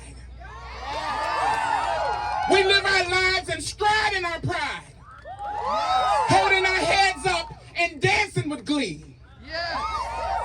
Divide as they conquer, it's elementary. We pay our taxes, but we don't get no say. America's home. The slaves were the braves.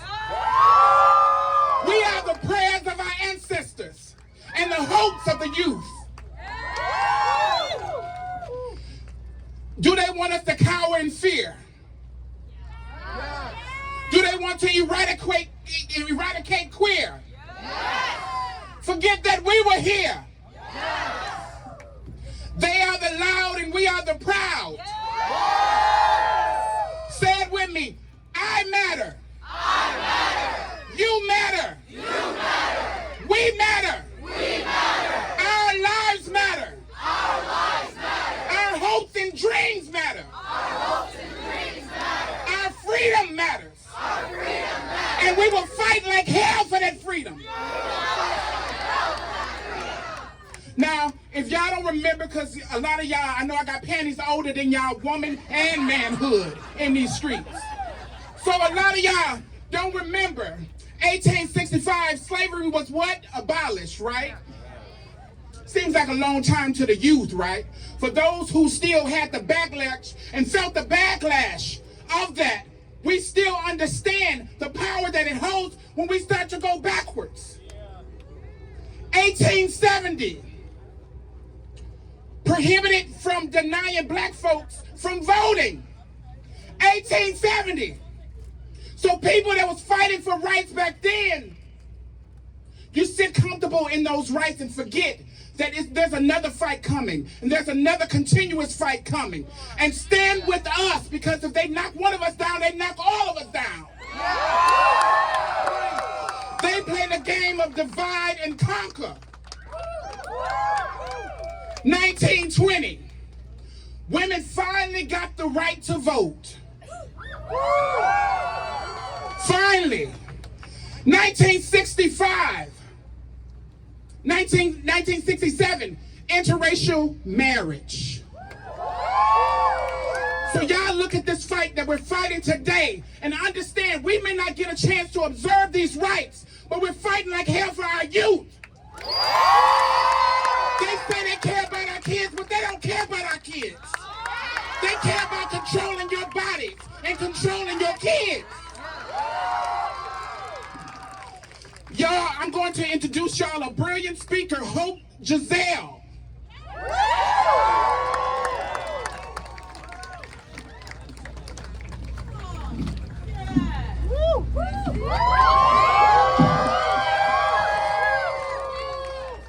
Let me say one thing to y'all.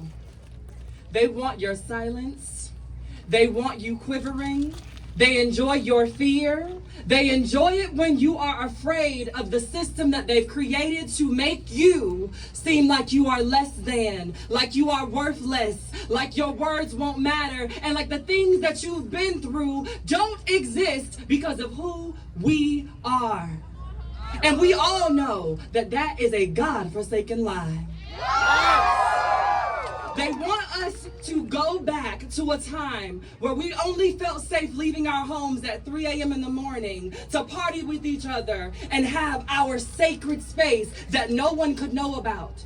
They want us to go back to being the targets of their conversational pieces when they can't get their numbers and their views up. They want us to be their analytical saviors when they run out of think pieces of topics that make them sound like they're more experienced with life than they actually are. But the people here know life.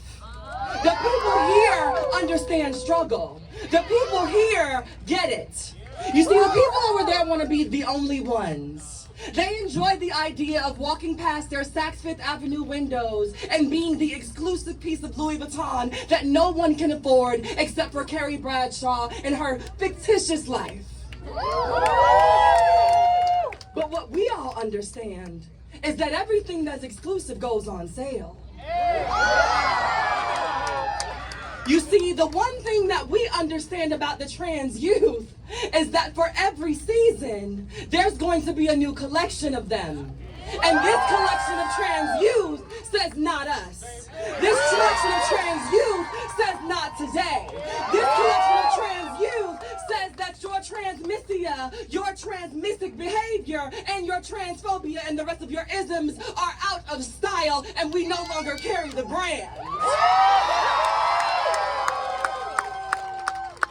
And so as we have these conversations, as we push forward in our fight for our freedom of speech, our bodily autonomy, and our right to show up in the world however we see fit, I want to remind y'all of a couple of things. Don't ever let someone who has no idea of what your shoe size is tell you how painful it is to walk a walk that they'll never understand.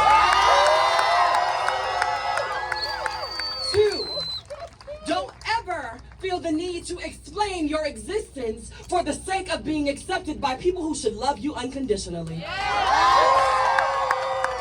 And last but not least, do not ever let the claps and cheers for our downfall make you feel that moments like this are for naught.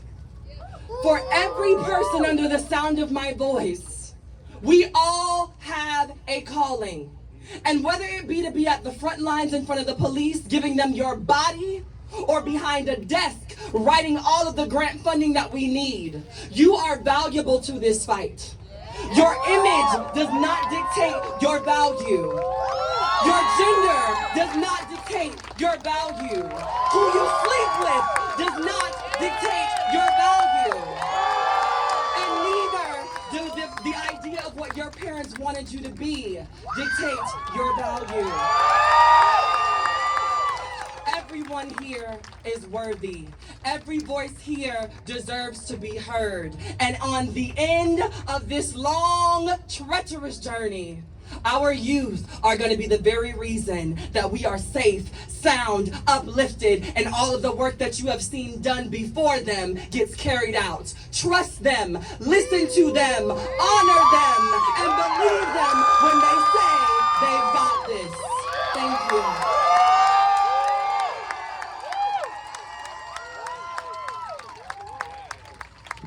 Y'all quickly give it up one more time for Hope and for Sheila. So I'm gonna say this. I know y'all were trying to get my attention. I said text 472-472, but what are you putting in? Count. C-O-U-N-T, because we want to count you in on this movement. C-O-U-N-T. Text 472-472. Thank you, y'all.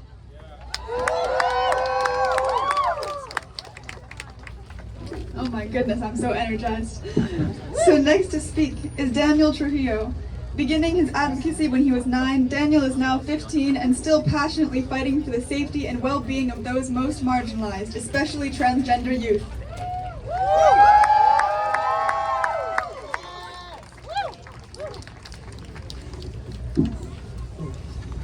I accidentally knocked out one. My bad. Sorry. Okay. So happy Trans Day of Visibility, everyone. I'm honored to be I'm honored to be out here celebrating here with my community.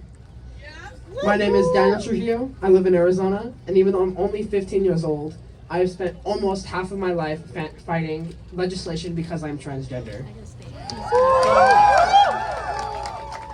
So the politicians trying to take my rights, my parents' rights, my doctor's rights, and my teacher's rights, I have something to tell you. I am not your political pawn. I'm a musician, an excellent student, and a proud son of a first-generation Latina mom and an immigrant dad. We are not your political pawns. I am this close to convincing my parents to drive. I don't love math, but I'm pretty great at it. And I'm dreaming of starting my own band and getting a van so I can tour with them. I'm a teenager and not a political pawn. The sad fact of the matter is that politicians hungry for more power are spreading disinformation and fear about trans kids like me in a desperate attempt to rile their base. They are lazy bullies. They don't have any real solutions to real problems in this country. They don't want to help people get better jobs, be able to afford health care, put food on their tables, and they definitely don't have an idea about our climate crisis or the fact that I've been doing school shooting drills since I was 5 years old. They don't want to actually help people. They want to keep people scared and divided because they think it's going to keep them comfortable, no matter how uncomfortable it makes us. But guess what? Their time is running out. We are the next generation, and we have power too. We are marching, we are testifying, and we are speaking out. And many of us are already voting. We are not your political pawns. We are the future, and we have an abundance of courage, creativity, and ideas. To the people stuck in the middle and the people who don't know a trans person, trying to sort all of this out. It's not that hard. I know who I am. I'm a proud trans boy. See what is right in front of you right now. A teenager trying to just start a band, go to college, and have a shot at a future where I can simply be me. You can choose fear or you can choose hope. To the folks quietly waiting for this all to pass over, we need you now. No matter how hard they try, my generation refuses to go backwards. We refuse to quietly wait for equality.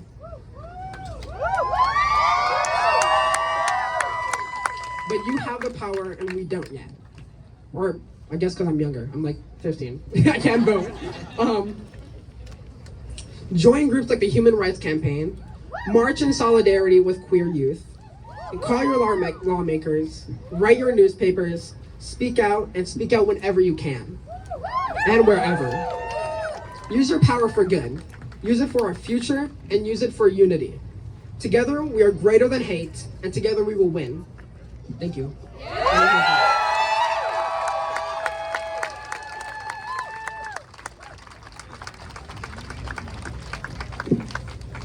I am now incredibly honored to introduce Jazz Jennings. HRC Youth Ambassador, TV star, and trans activist. Jazz is a 22-year-old trans girl living her truth and using her platform to help people be their authentic selves. Let's go, Jazz! Hello, everyone.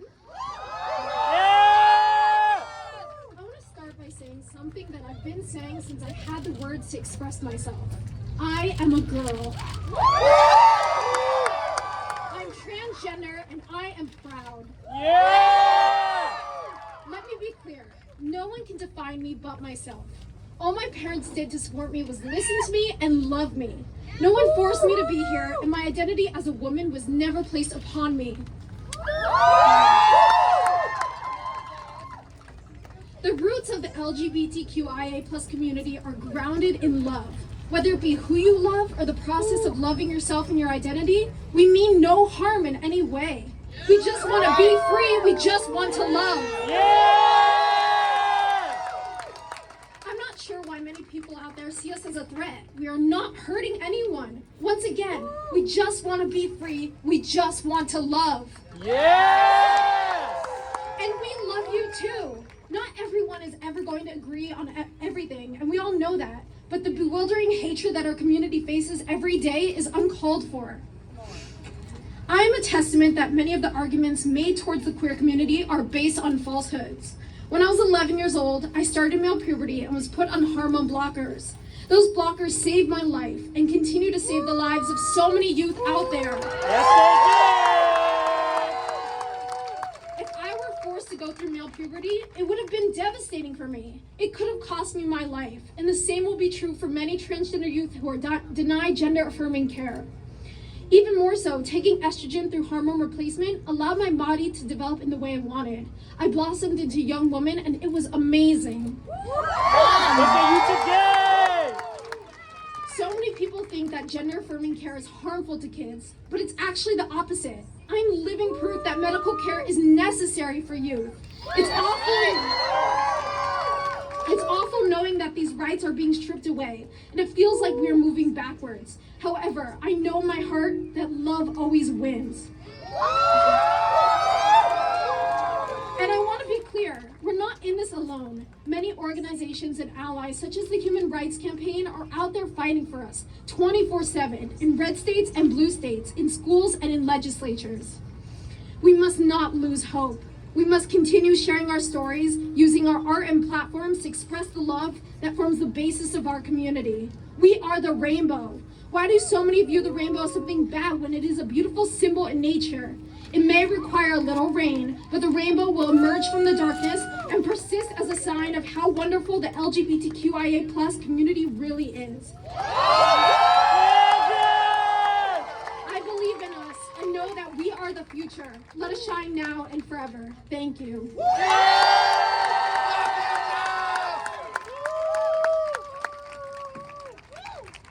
Thank you. Tori Cooper, Director of Community Engagement for HRC's Transgender Justice Initiative. Tori Cooper is a health and equity advocate, community organizer, educator, published author, and leader in the transgender and HIV communities.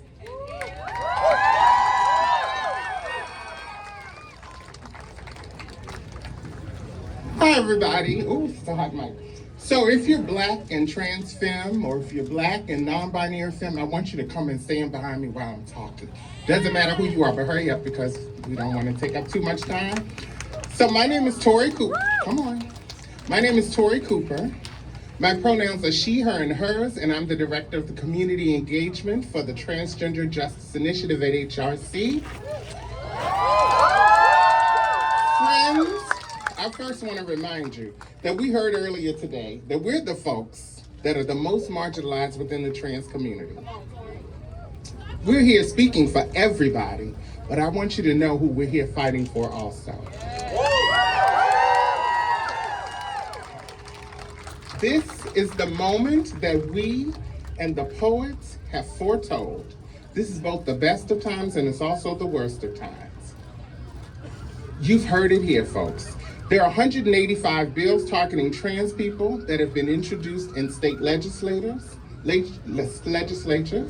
90 bills targeting trans children have been introduced as well.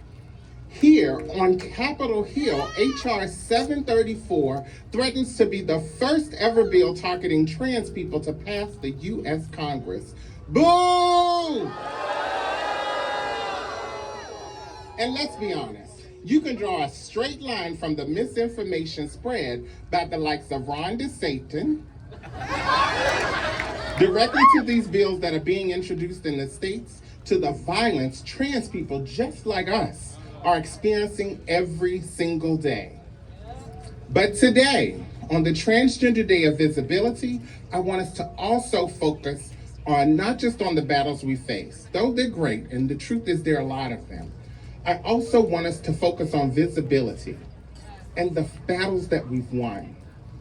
I'm incredibly fortunate to be both Black, to be trans, to be a woman, because that intersectionality has provided me with an awareness that led me to devote my life to activism. I'm also incredibly fortunate to have had the chance and the choice to devote my life because the younger generation needs to see people like me, like these folks who are standing beside me and behind me, like each and every one of you, fighting for change. I'm fortunate to be a Black trans woman in my 50s, no less.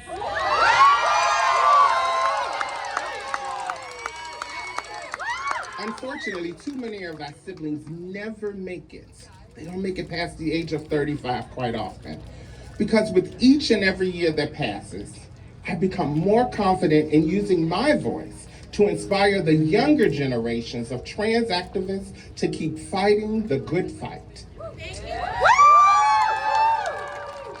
Seeing the resilient Black trans women like some of these folks here behind me that are paving the way for our community gives me great confidence, and it has always given me a lot of confidence.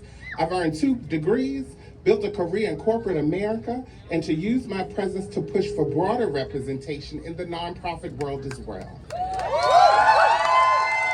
But even with all of these barriers, all of these things, all of these firsts that I'm so fortunate to be a part of, I'm still the first person that looks like me to ever serve on the Presidential Advisory Council on HIV and AIDS. There's no need to clap. Hatcha is 35 years old. I shouldn't have been the first. All right? I want to make that abundantly clear. I'm also the first person that looks like me in a whole bunch of different rooms. The second Black trans woman hired by HRC. Don't clap. HRC is 43 years old. That's hard. But I'm fortunate because we're here now, we're changing the way the future looks. At HRC, we pride ourselves on breaking barriers. My colleagues and I create programming by our community, for our community, from economic empowerment to capacity building to public safety initiatives. We work together to train the next generation of leaders in advocacy and also in strategy. There's not a day on this earth that I take our work for granted, and I encourage you not to do that either. There's not a day on this earth that we have that we can spare. I see Michaela J. Rodriguez on stage accepting an Emmy. I see Michael Bryan Smith starring in 911 Lone Star. I see Angelica Ross and Jinx Monsoon with their names in lights on Broadway. I see experts like my sister Tatiana Moten become Dr. Tatiana Moten by earning her PhD.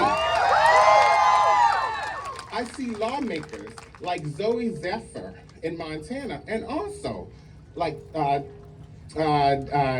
Danica Rome here in Virginia, who know how to show up for us because they are us. I see all of you that are here.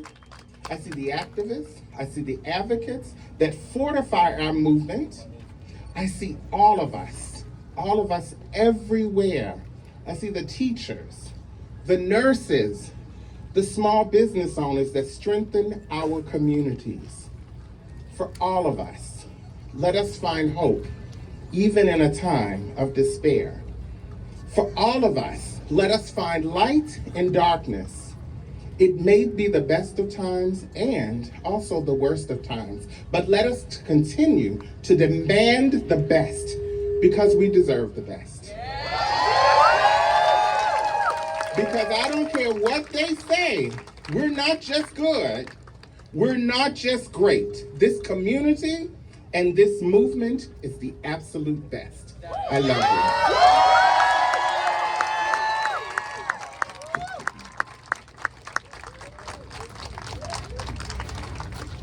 Just to let everyone know, we have 3 more speakers, so we are getting towards the end, but we are so grateful you're all here.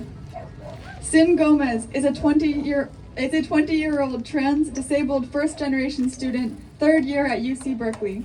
Sin's pronouns are he, him, and they, them. He loves history, spending time with loved ones and their cat Don Cheeto, and loves exploring new ways of self-expression and self-care.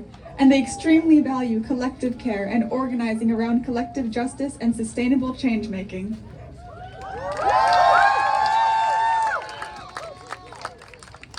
Hello, everyone. Thank you so much for coming out. Show me what democracy looks like. This is what democracy looks like. Show me what community looks like. This is what community looks like. Show me what love looks like. This is what love looks like. Thank you all so much. My name is Sin Gomez. I am the child of Magdalena and Efren Gomez, sibling to Jessica and Crystal Gomez, and I carry them with me alongside all of my ancestors as I stand before you. Trans, queer, Mexican, disabled, and most importantly, alive.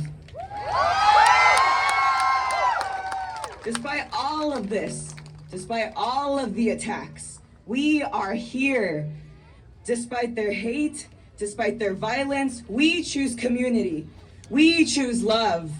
We choose radical resistance, something that these people that are attacking us will never understand, will never be able to weaponize against us. Something I always say when I see older queer and trans people is they make me excited to grow up. Could not be more honored to follow the speech before me because she makes it possible to imagine a life where I live past 30. They make me see that radical resilience and resistance is in our blood, is in our love, and that is why we are here today. It is important to know our history, to know where we need to go. Looking at our history means knowing what Bayard Rustin, James Baldwin, Audre Lorde, Miss Mayer, Griffin Gracie, and Sylvia Rivera did for us. These are the folks that tripped before us and fought for art and theory and praxis and activism and housing and food security and politics to include us in the conversation. It means knowing that today's revolts, die-ins, and civil disobedience come from things like Stonewall, Compton cafeteria riots, White Night riots, and the Patch Flower protests is where we come from today. We are a community where it's in our nature to fight back, and we are here to continue this legacy, and we are here to win. What we're seeing today isn't new. We have and always will be a threat to be hunted, to be exterminated. And this country prides itself on diversity, that they can control what we look like. How we fight, how we speak, how we share our reality, and the sheer fact that we stand up against oppression terrifies them. Today, the targets on our back are undeniable. This has looked like 44 states proposing hundreds of anti-trans bills. This year alone, 164 of us across the world have died this year. And many of us aren't alive to fight anymore. I just want us to sit with that for a second. Feel the weight of that. Feel the power of that. Know your role in all of this. Content warning. Suicidality, substance abuse, sexual violence, homelessness, police brutality, social isolation, and mental illness runs rampant in our community as we struggle to make it through each day. And it's important for me to say that among Black, Indigenous, undocumented, and disabled queer and trans youth, we have seen these crises rise faster than ever before. And I'm furious. I'm furious that our siblings aren't with us anymore. I'm furious to the fact that kids are growing up with this violence. I'm furious we have to come here and yell that we're worth something. I'm sorry to our elders who have to come back and fight time and time again. And I'm furious that we have to prove our value. I'm furious this speech will only go so far, and it's up to them in there to decide whether or not we deserve to be alive. We are real, we are worth so much, and we cannot stop until they see us, or we make sure they never hold office again. Constant exposure to degrading and dehumanizing attacks from these institutions are killing us. Whether it be our souls or our bodies, they're hoping to wear us out. And as a community, we need to stand together through this, provide mutual aid through this, provide housing and security and safety support through this.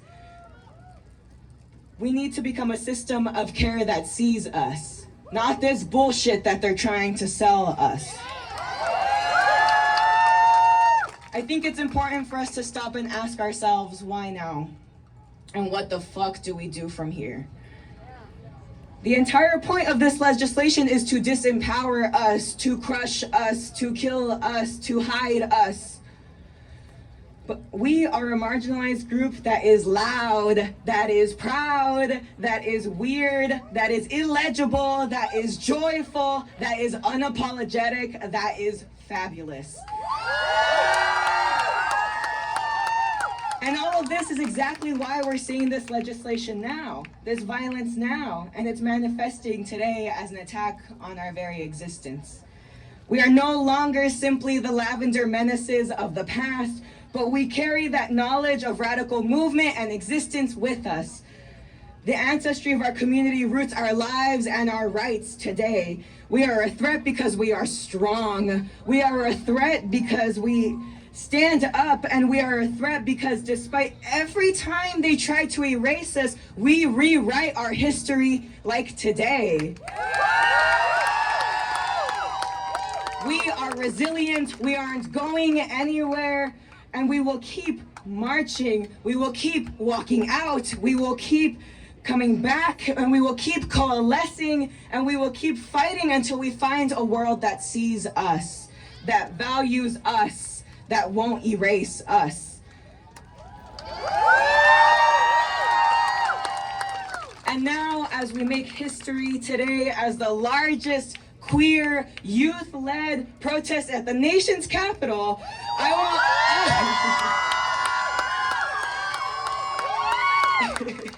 I want us to dream of a future where we can thrive and not only survive. I want us to dream where we don't need to ask for all of these various things, but rather we can move towards the questions that we're asking today. What does safety look like for us? What does joy feel like for us? And what does autonomy mean for us? Bell Hooks and her work, All About Love, writes, to truly love, we must learn to mix various ingredients: care, affection, recognition, respect, commitment, and trust, as well as honest and open communication. Her words, not mine. And as a community of queer and trans folks, we need to dream of a future where we can offer this to each other unconditionally. We deserve to feel safe in our homes, in our schools, in our communities, in our churches, and goddamn, in this country. our community needs to include all of us. Our collective care, affection, and investment in the wellness of our safety and our kin is our strength. Safety means we're imagining beyond borders, beyond imprisonment, and safety means we can breathe today knowing today isn't our last. Safety means we don't feel like we are on the verge of genocide. We must dream of a future where our Black siblings get justice, where our Two-Spirit siblings aren't missing, where our rural siblings aren't stranded, where our urban siblings aren't homeless or hungry. We must dream of a future where queer joy is the standard way of living. When we are safe, when our needs are met, when our rights are guaranteed, and there is no institutional attack on our humanity, joy is what remains. Queer joy is healing, trans joy is healing, and we deserve to heal. And now for autonomy. This one's a funny one because autonomy is something that we have never seen in this country. So when we are fighting and dreaming, we must acknowledge that we have an intersectional fight for autonomy. This means fighting for a future where all queer and trans folks have access to basic needs, to voting, to healthcare, to citizenship, to equity without incarceration. Autonomy means we aren't scared to be policed by cops, by doctors, by teachers. Autonomy means we can just be. We deserve to just be. You deserve to live. You deserve to have access. You deserve to know you're safe. We must continue to fight for all of our justices. Solidarity is the only way we survive these attacks. We must make them understand that they are with us, or they need to get the fuck out of our way because we aren't going anywhere. I appreciate each and every one of you here today because without any of the people power that has come together in this space, they think that they are winning. But each and every time we rise again, and we will rise again until we reach our justice, we must continue to dream of how we will protect each other. And in the words of Marsha P. Johnson, no pride for some of us without liberation for all of us. Thank you all so much.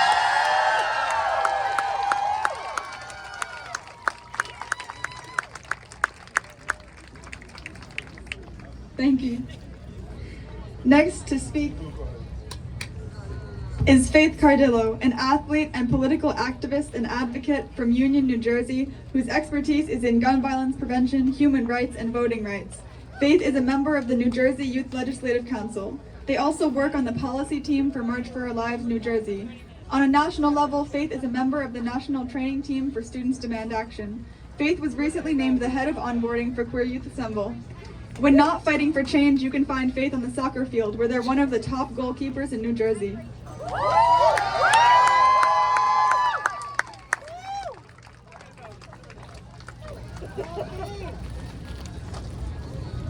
Hello, DC! I am standing in front of you all today, not as an activist, not as a woman, not as a queer individual, or any label I have, but as a human. I helped organize this national march for us all to feel human and to be celebrated regardless of what label or lack thereof we have.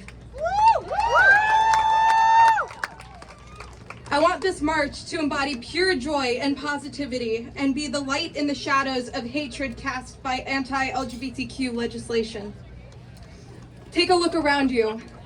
We each have our labels, identities, and stories that have led us to this day. Today's events will now be included in all of your stories.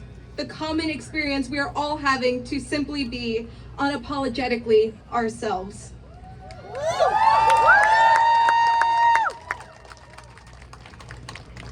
Today's page is about self-discovery, validation, visibility, autonomy, and joy. Even through all the darkness we encounter in our lives, it is crucial to never forget the joy we possess when we stand together as one. As we gather in front of the Capitol's reflecting pool, let's take a moment to realize how far we have come. 54 years ago were the Stonewall riots in New York City. 44 years ago was the National March on Washington for lesbian and gay rights. It was only 8 years ago when same-sex marriage was legalized in all 50 states. However, legislation introduced this year has targeted areas of all of our everyday lives, including restrictions to free speech, school curriculums, obtaining IDs, healthcare access, and other areas of our lives. Florida has moved to ban any mention of our community from all of their grades. Missouri has moved to restrict gender-affirming healthcare even further. Kentucky has introduced a bill that forces to out trans children to their families and prevent doctors from providing gender-affirming healthcare to minors. All of this has happened within the last 2 weeks, 14 days. This is why we march. We march for all of the LGBTQ children who are being targeted by this hate across the country. We march to raise awareness of the fact that our community is under attack. In order to prevent more of this legislation, we must unite together, raise our voices, and stand up for what is right, express our authentic selves, and vote these homophobic legislators out.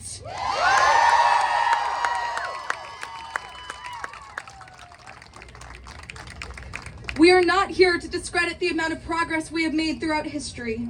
This march will add to that progress, improve on it, and nurture future advancements for our community. I should not have had to pick my college based on where I was least likely to be killed for loving who I want to love. We should not have to fear whether or not we are the next victims in the news. We should not have to live in fear, period.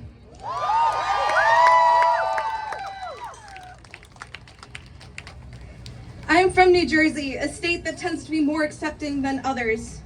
But growing up, I had little representation of the LGBTQ community. Whether it was in media, books, movies, textbooks, I could not find a single person who identified the way I do. That is an issue. There are students from New Jersey who are too afraid to speak out. I am here for the students and teachers who cannot express their true selves because of homophobic and transphobic members of the Board of Education. I am here for all of the students forced to stay in the closet because coming out threatens their chances of receiving a proper education. I am here for all of the students who need someone to look up to. You should not have to choose between self-expression and education. You should not have to sacrifice one for the other. I am here for all of the students who have emailed us while we were organizing this march, telling us from their first-hand experiences what it's like to live in incredibly homophobic and transphobic states. I am here for all of the students who said they were scared to live their lives. No one should ever have to face that. To every single federal, state, and local representative, all eyes are on you. We need your help to keep us safe, and we will vote you out because our lives depend on it.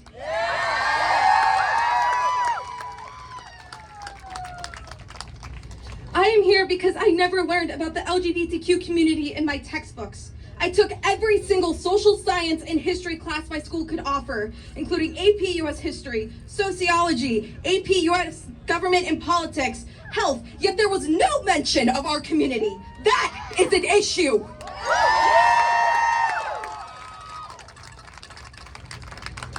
As a female goalkeeper, there were rarely any training made available specifically for me. So I trained with men growing up. And those who argue that there is an upper hand between genders simply do not know what they're talking about.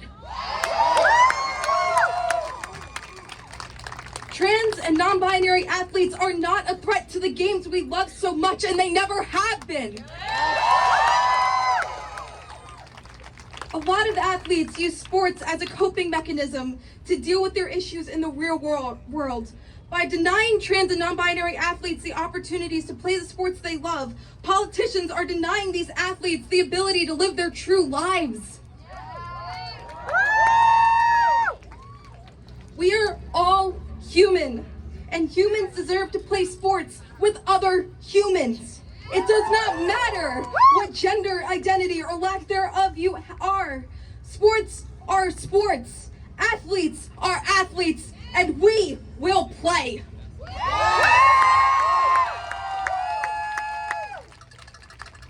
Not just for ourselves, but for the hope that everyone can feel accepted, for our community, for the feeling of being a part of something bigger than just us as individuals. My hope is that one day this march will be in the next generation's textbooks. That one day that they will have the representation they need for self-discovery and acceptance. One day we won't have to come out of the closet because we weren't forced into one in the first place.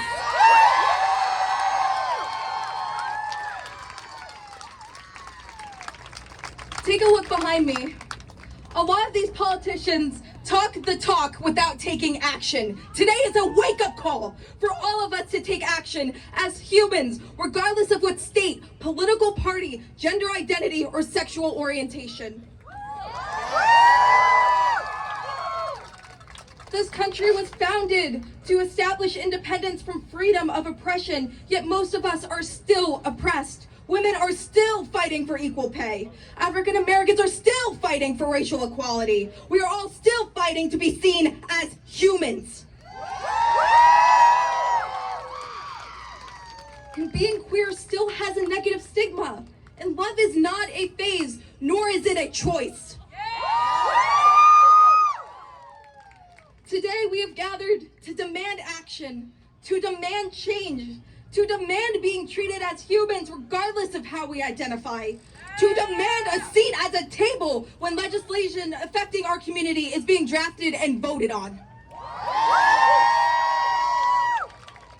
We demand our voices to be heard. We demand our needs to be met.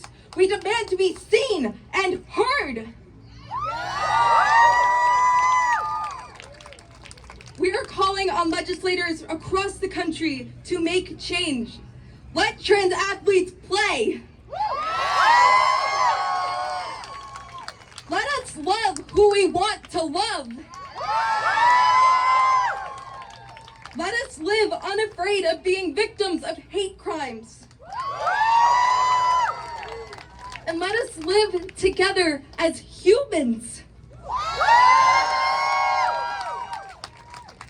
As we stand here in the shadow of the Capitol, there is one thing to remember if we want change.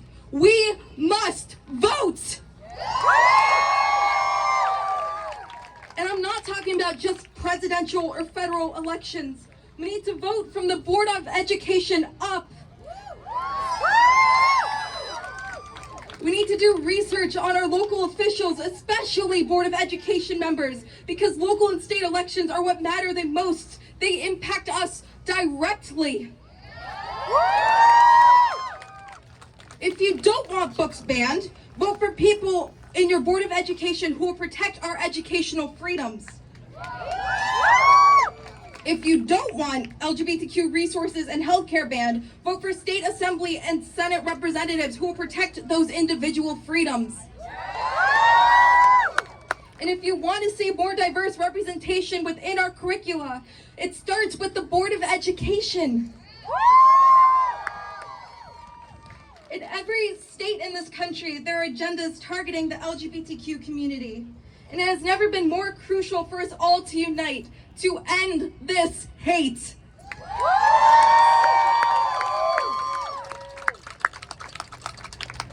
We have had all 50 states participate in this national march. Yes. And we've had over 4,000 people like you signing onto our list of demands. And let me be clear, this is only the beginning.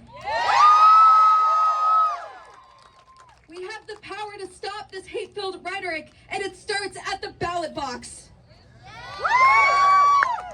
Politicians can try all they want to take away our books, our health care, our identity, our autonomy, but one thing is certain: they can never take away our voices and our votes. And we will not be silenced any longer. Thank you all.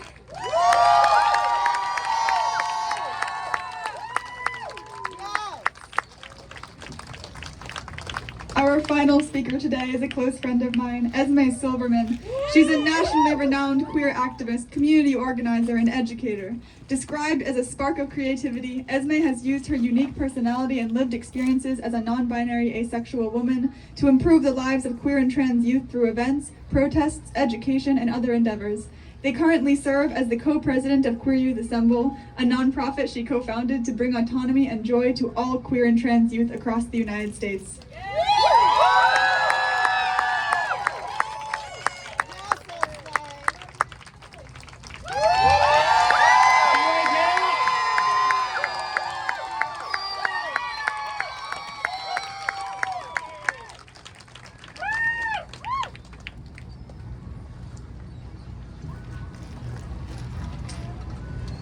My name is Esme Silverman. I am a human. I am an advocate for peace. I am the co-founder and co-president of Queer Youth Assemble. I am a part of the largest queer and trans youth movement in history. I believe in a world where all queer and trans youth are safe. I believe in a world where all queer and trans youth are autonomous. I believe in a world where all queer and trans youth are joyous. Those are our demands, which together as one, we will accomplish when this march is set and done. There are undoubtedly grave challenges facing the queer and trans youth community right now. Our lives are being uprooted drastically. Our homes are becoming more and more foreign by the day. Our very way of life is at risk. Every day I hear the dreadful sound of silence growing louder and louder. People that were once full of life not saying a single word. Homes that once housed families now empty and void of life. The silence is deafening.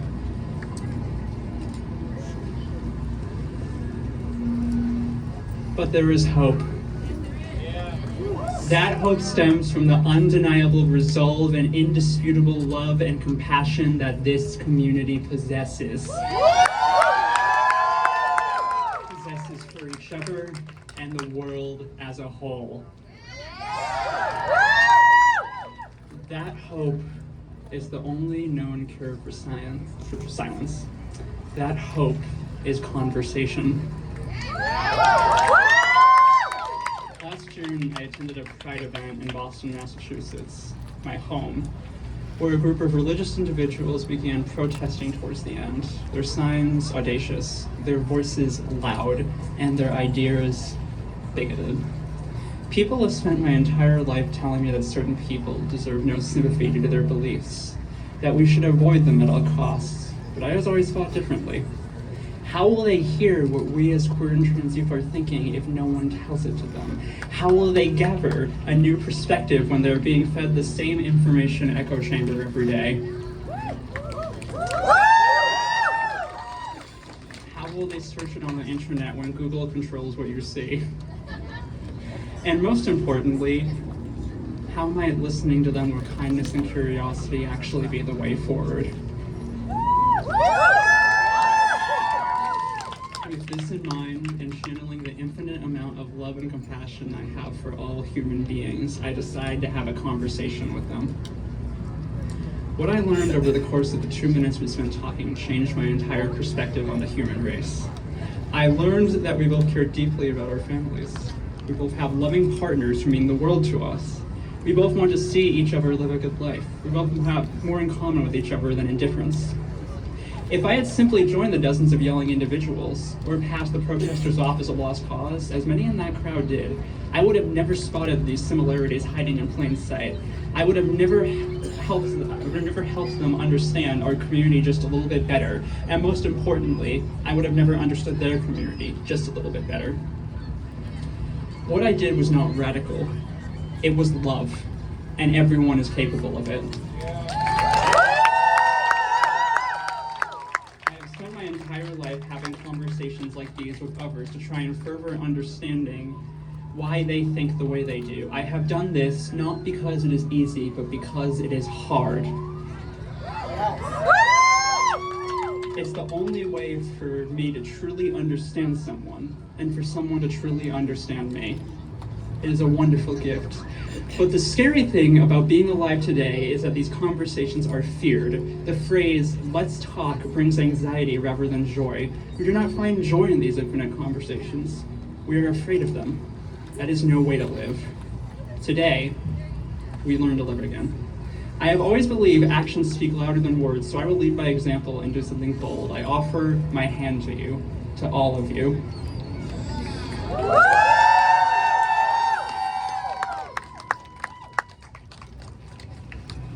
I offer compassion, regardless of where your life has taken you, regardless of the dark places you have been in.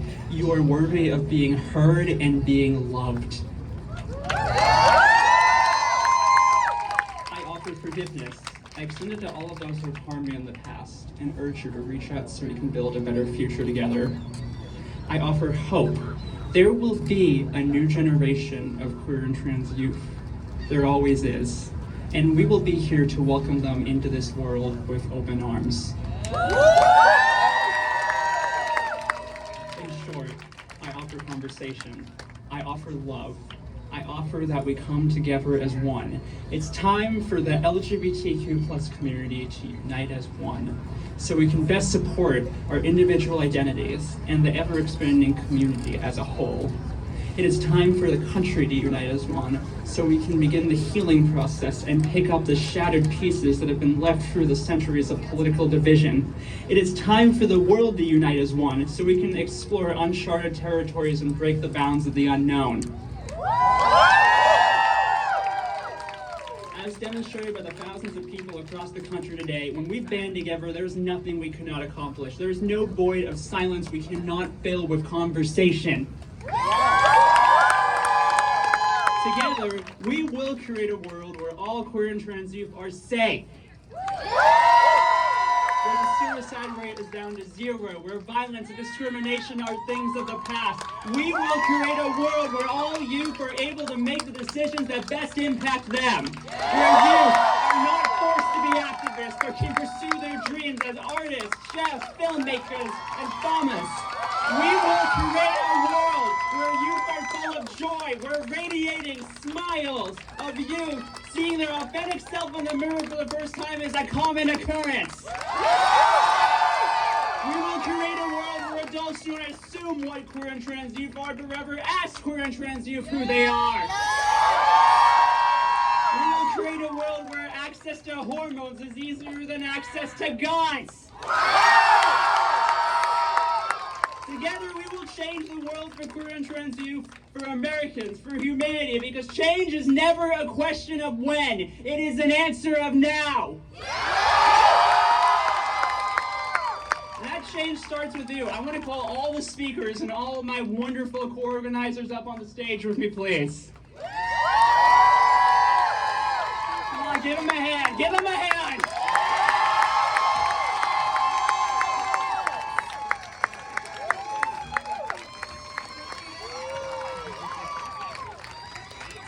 These people are the now, and it could just as easily be you. You all have the power to change the world for the better. Whether you're a member of a GSA in Oklahoma, a trans youth living in Florida, an educator in Minnesota, or a dreamer who wants world peace and will stop at nothing to accomplish that. Sign our list of demands, donate to Queer Youth Assemble. Let's change the world together. Thank you all.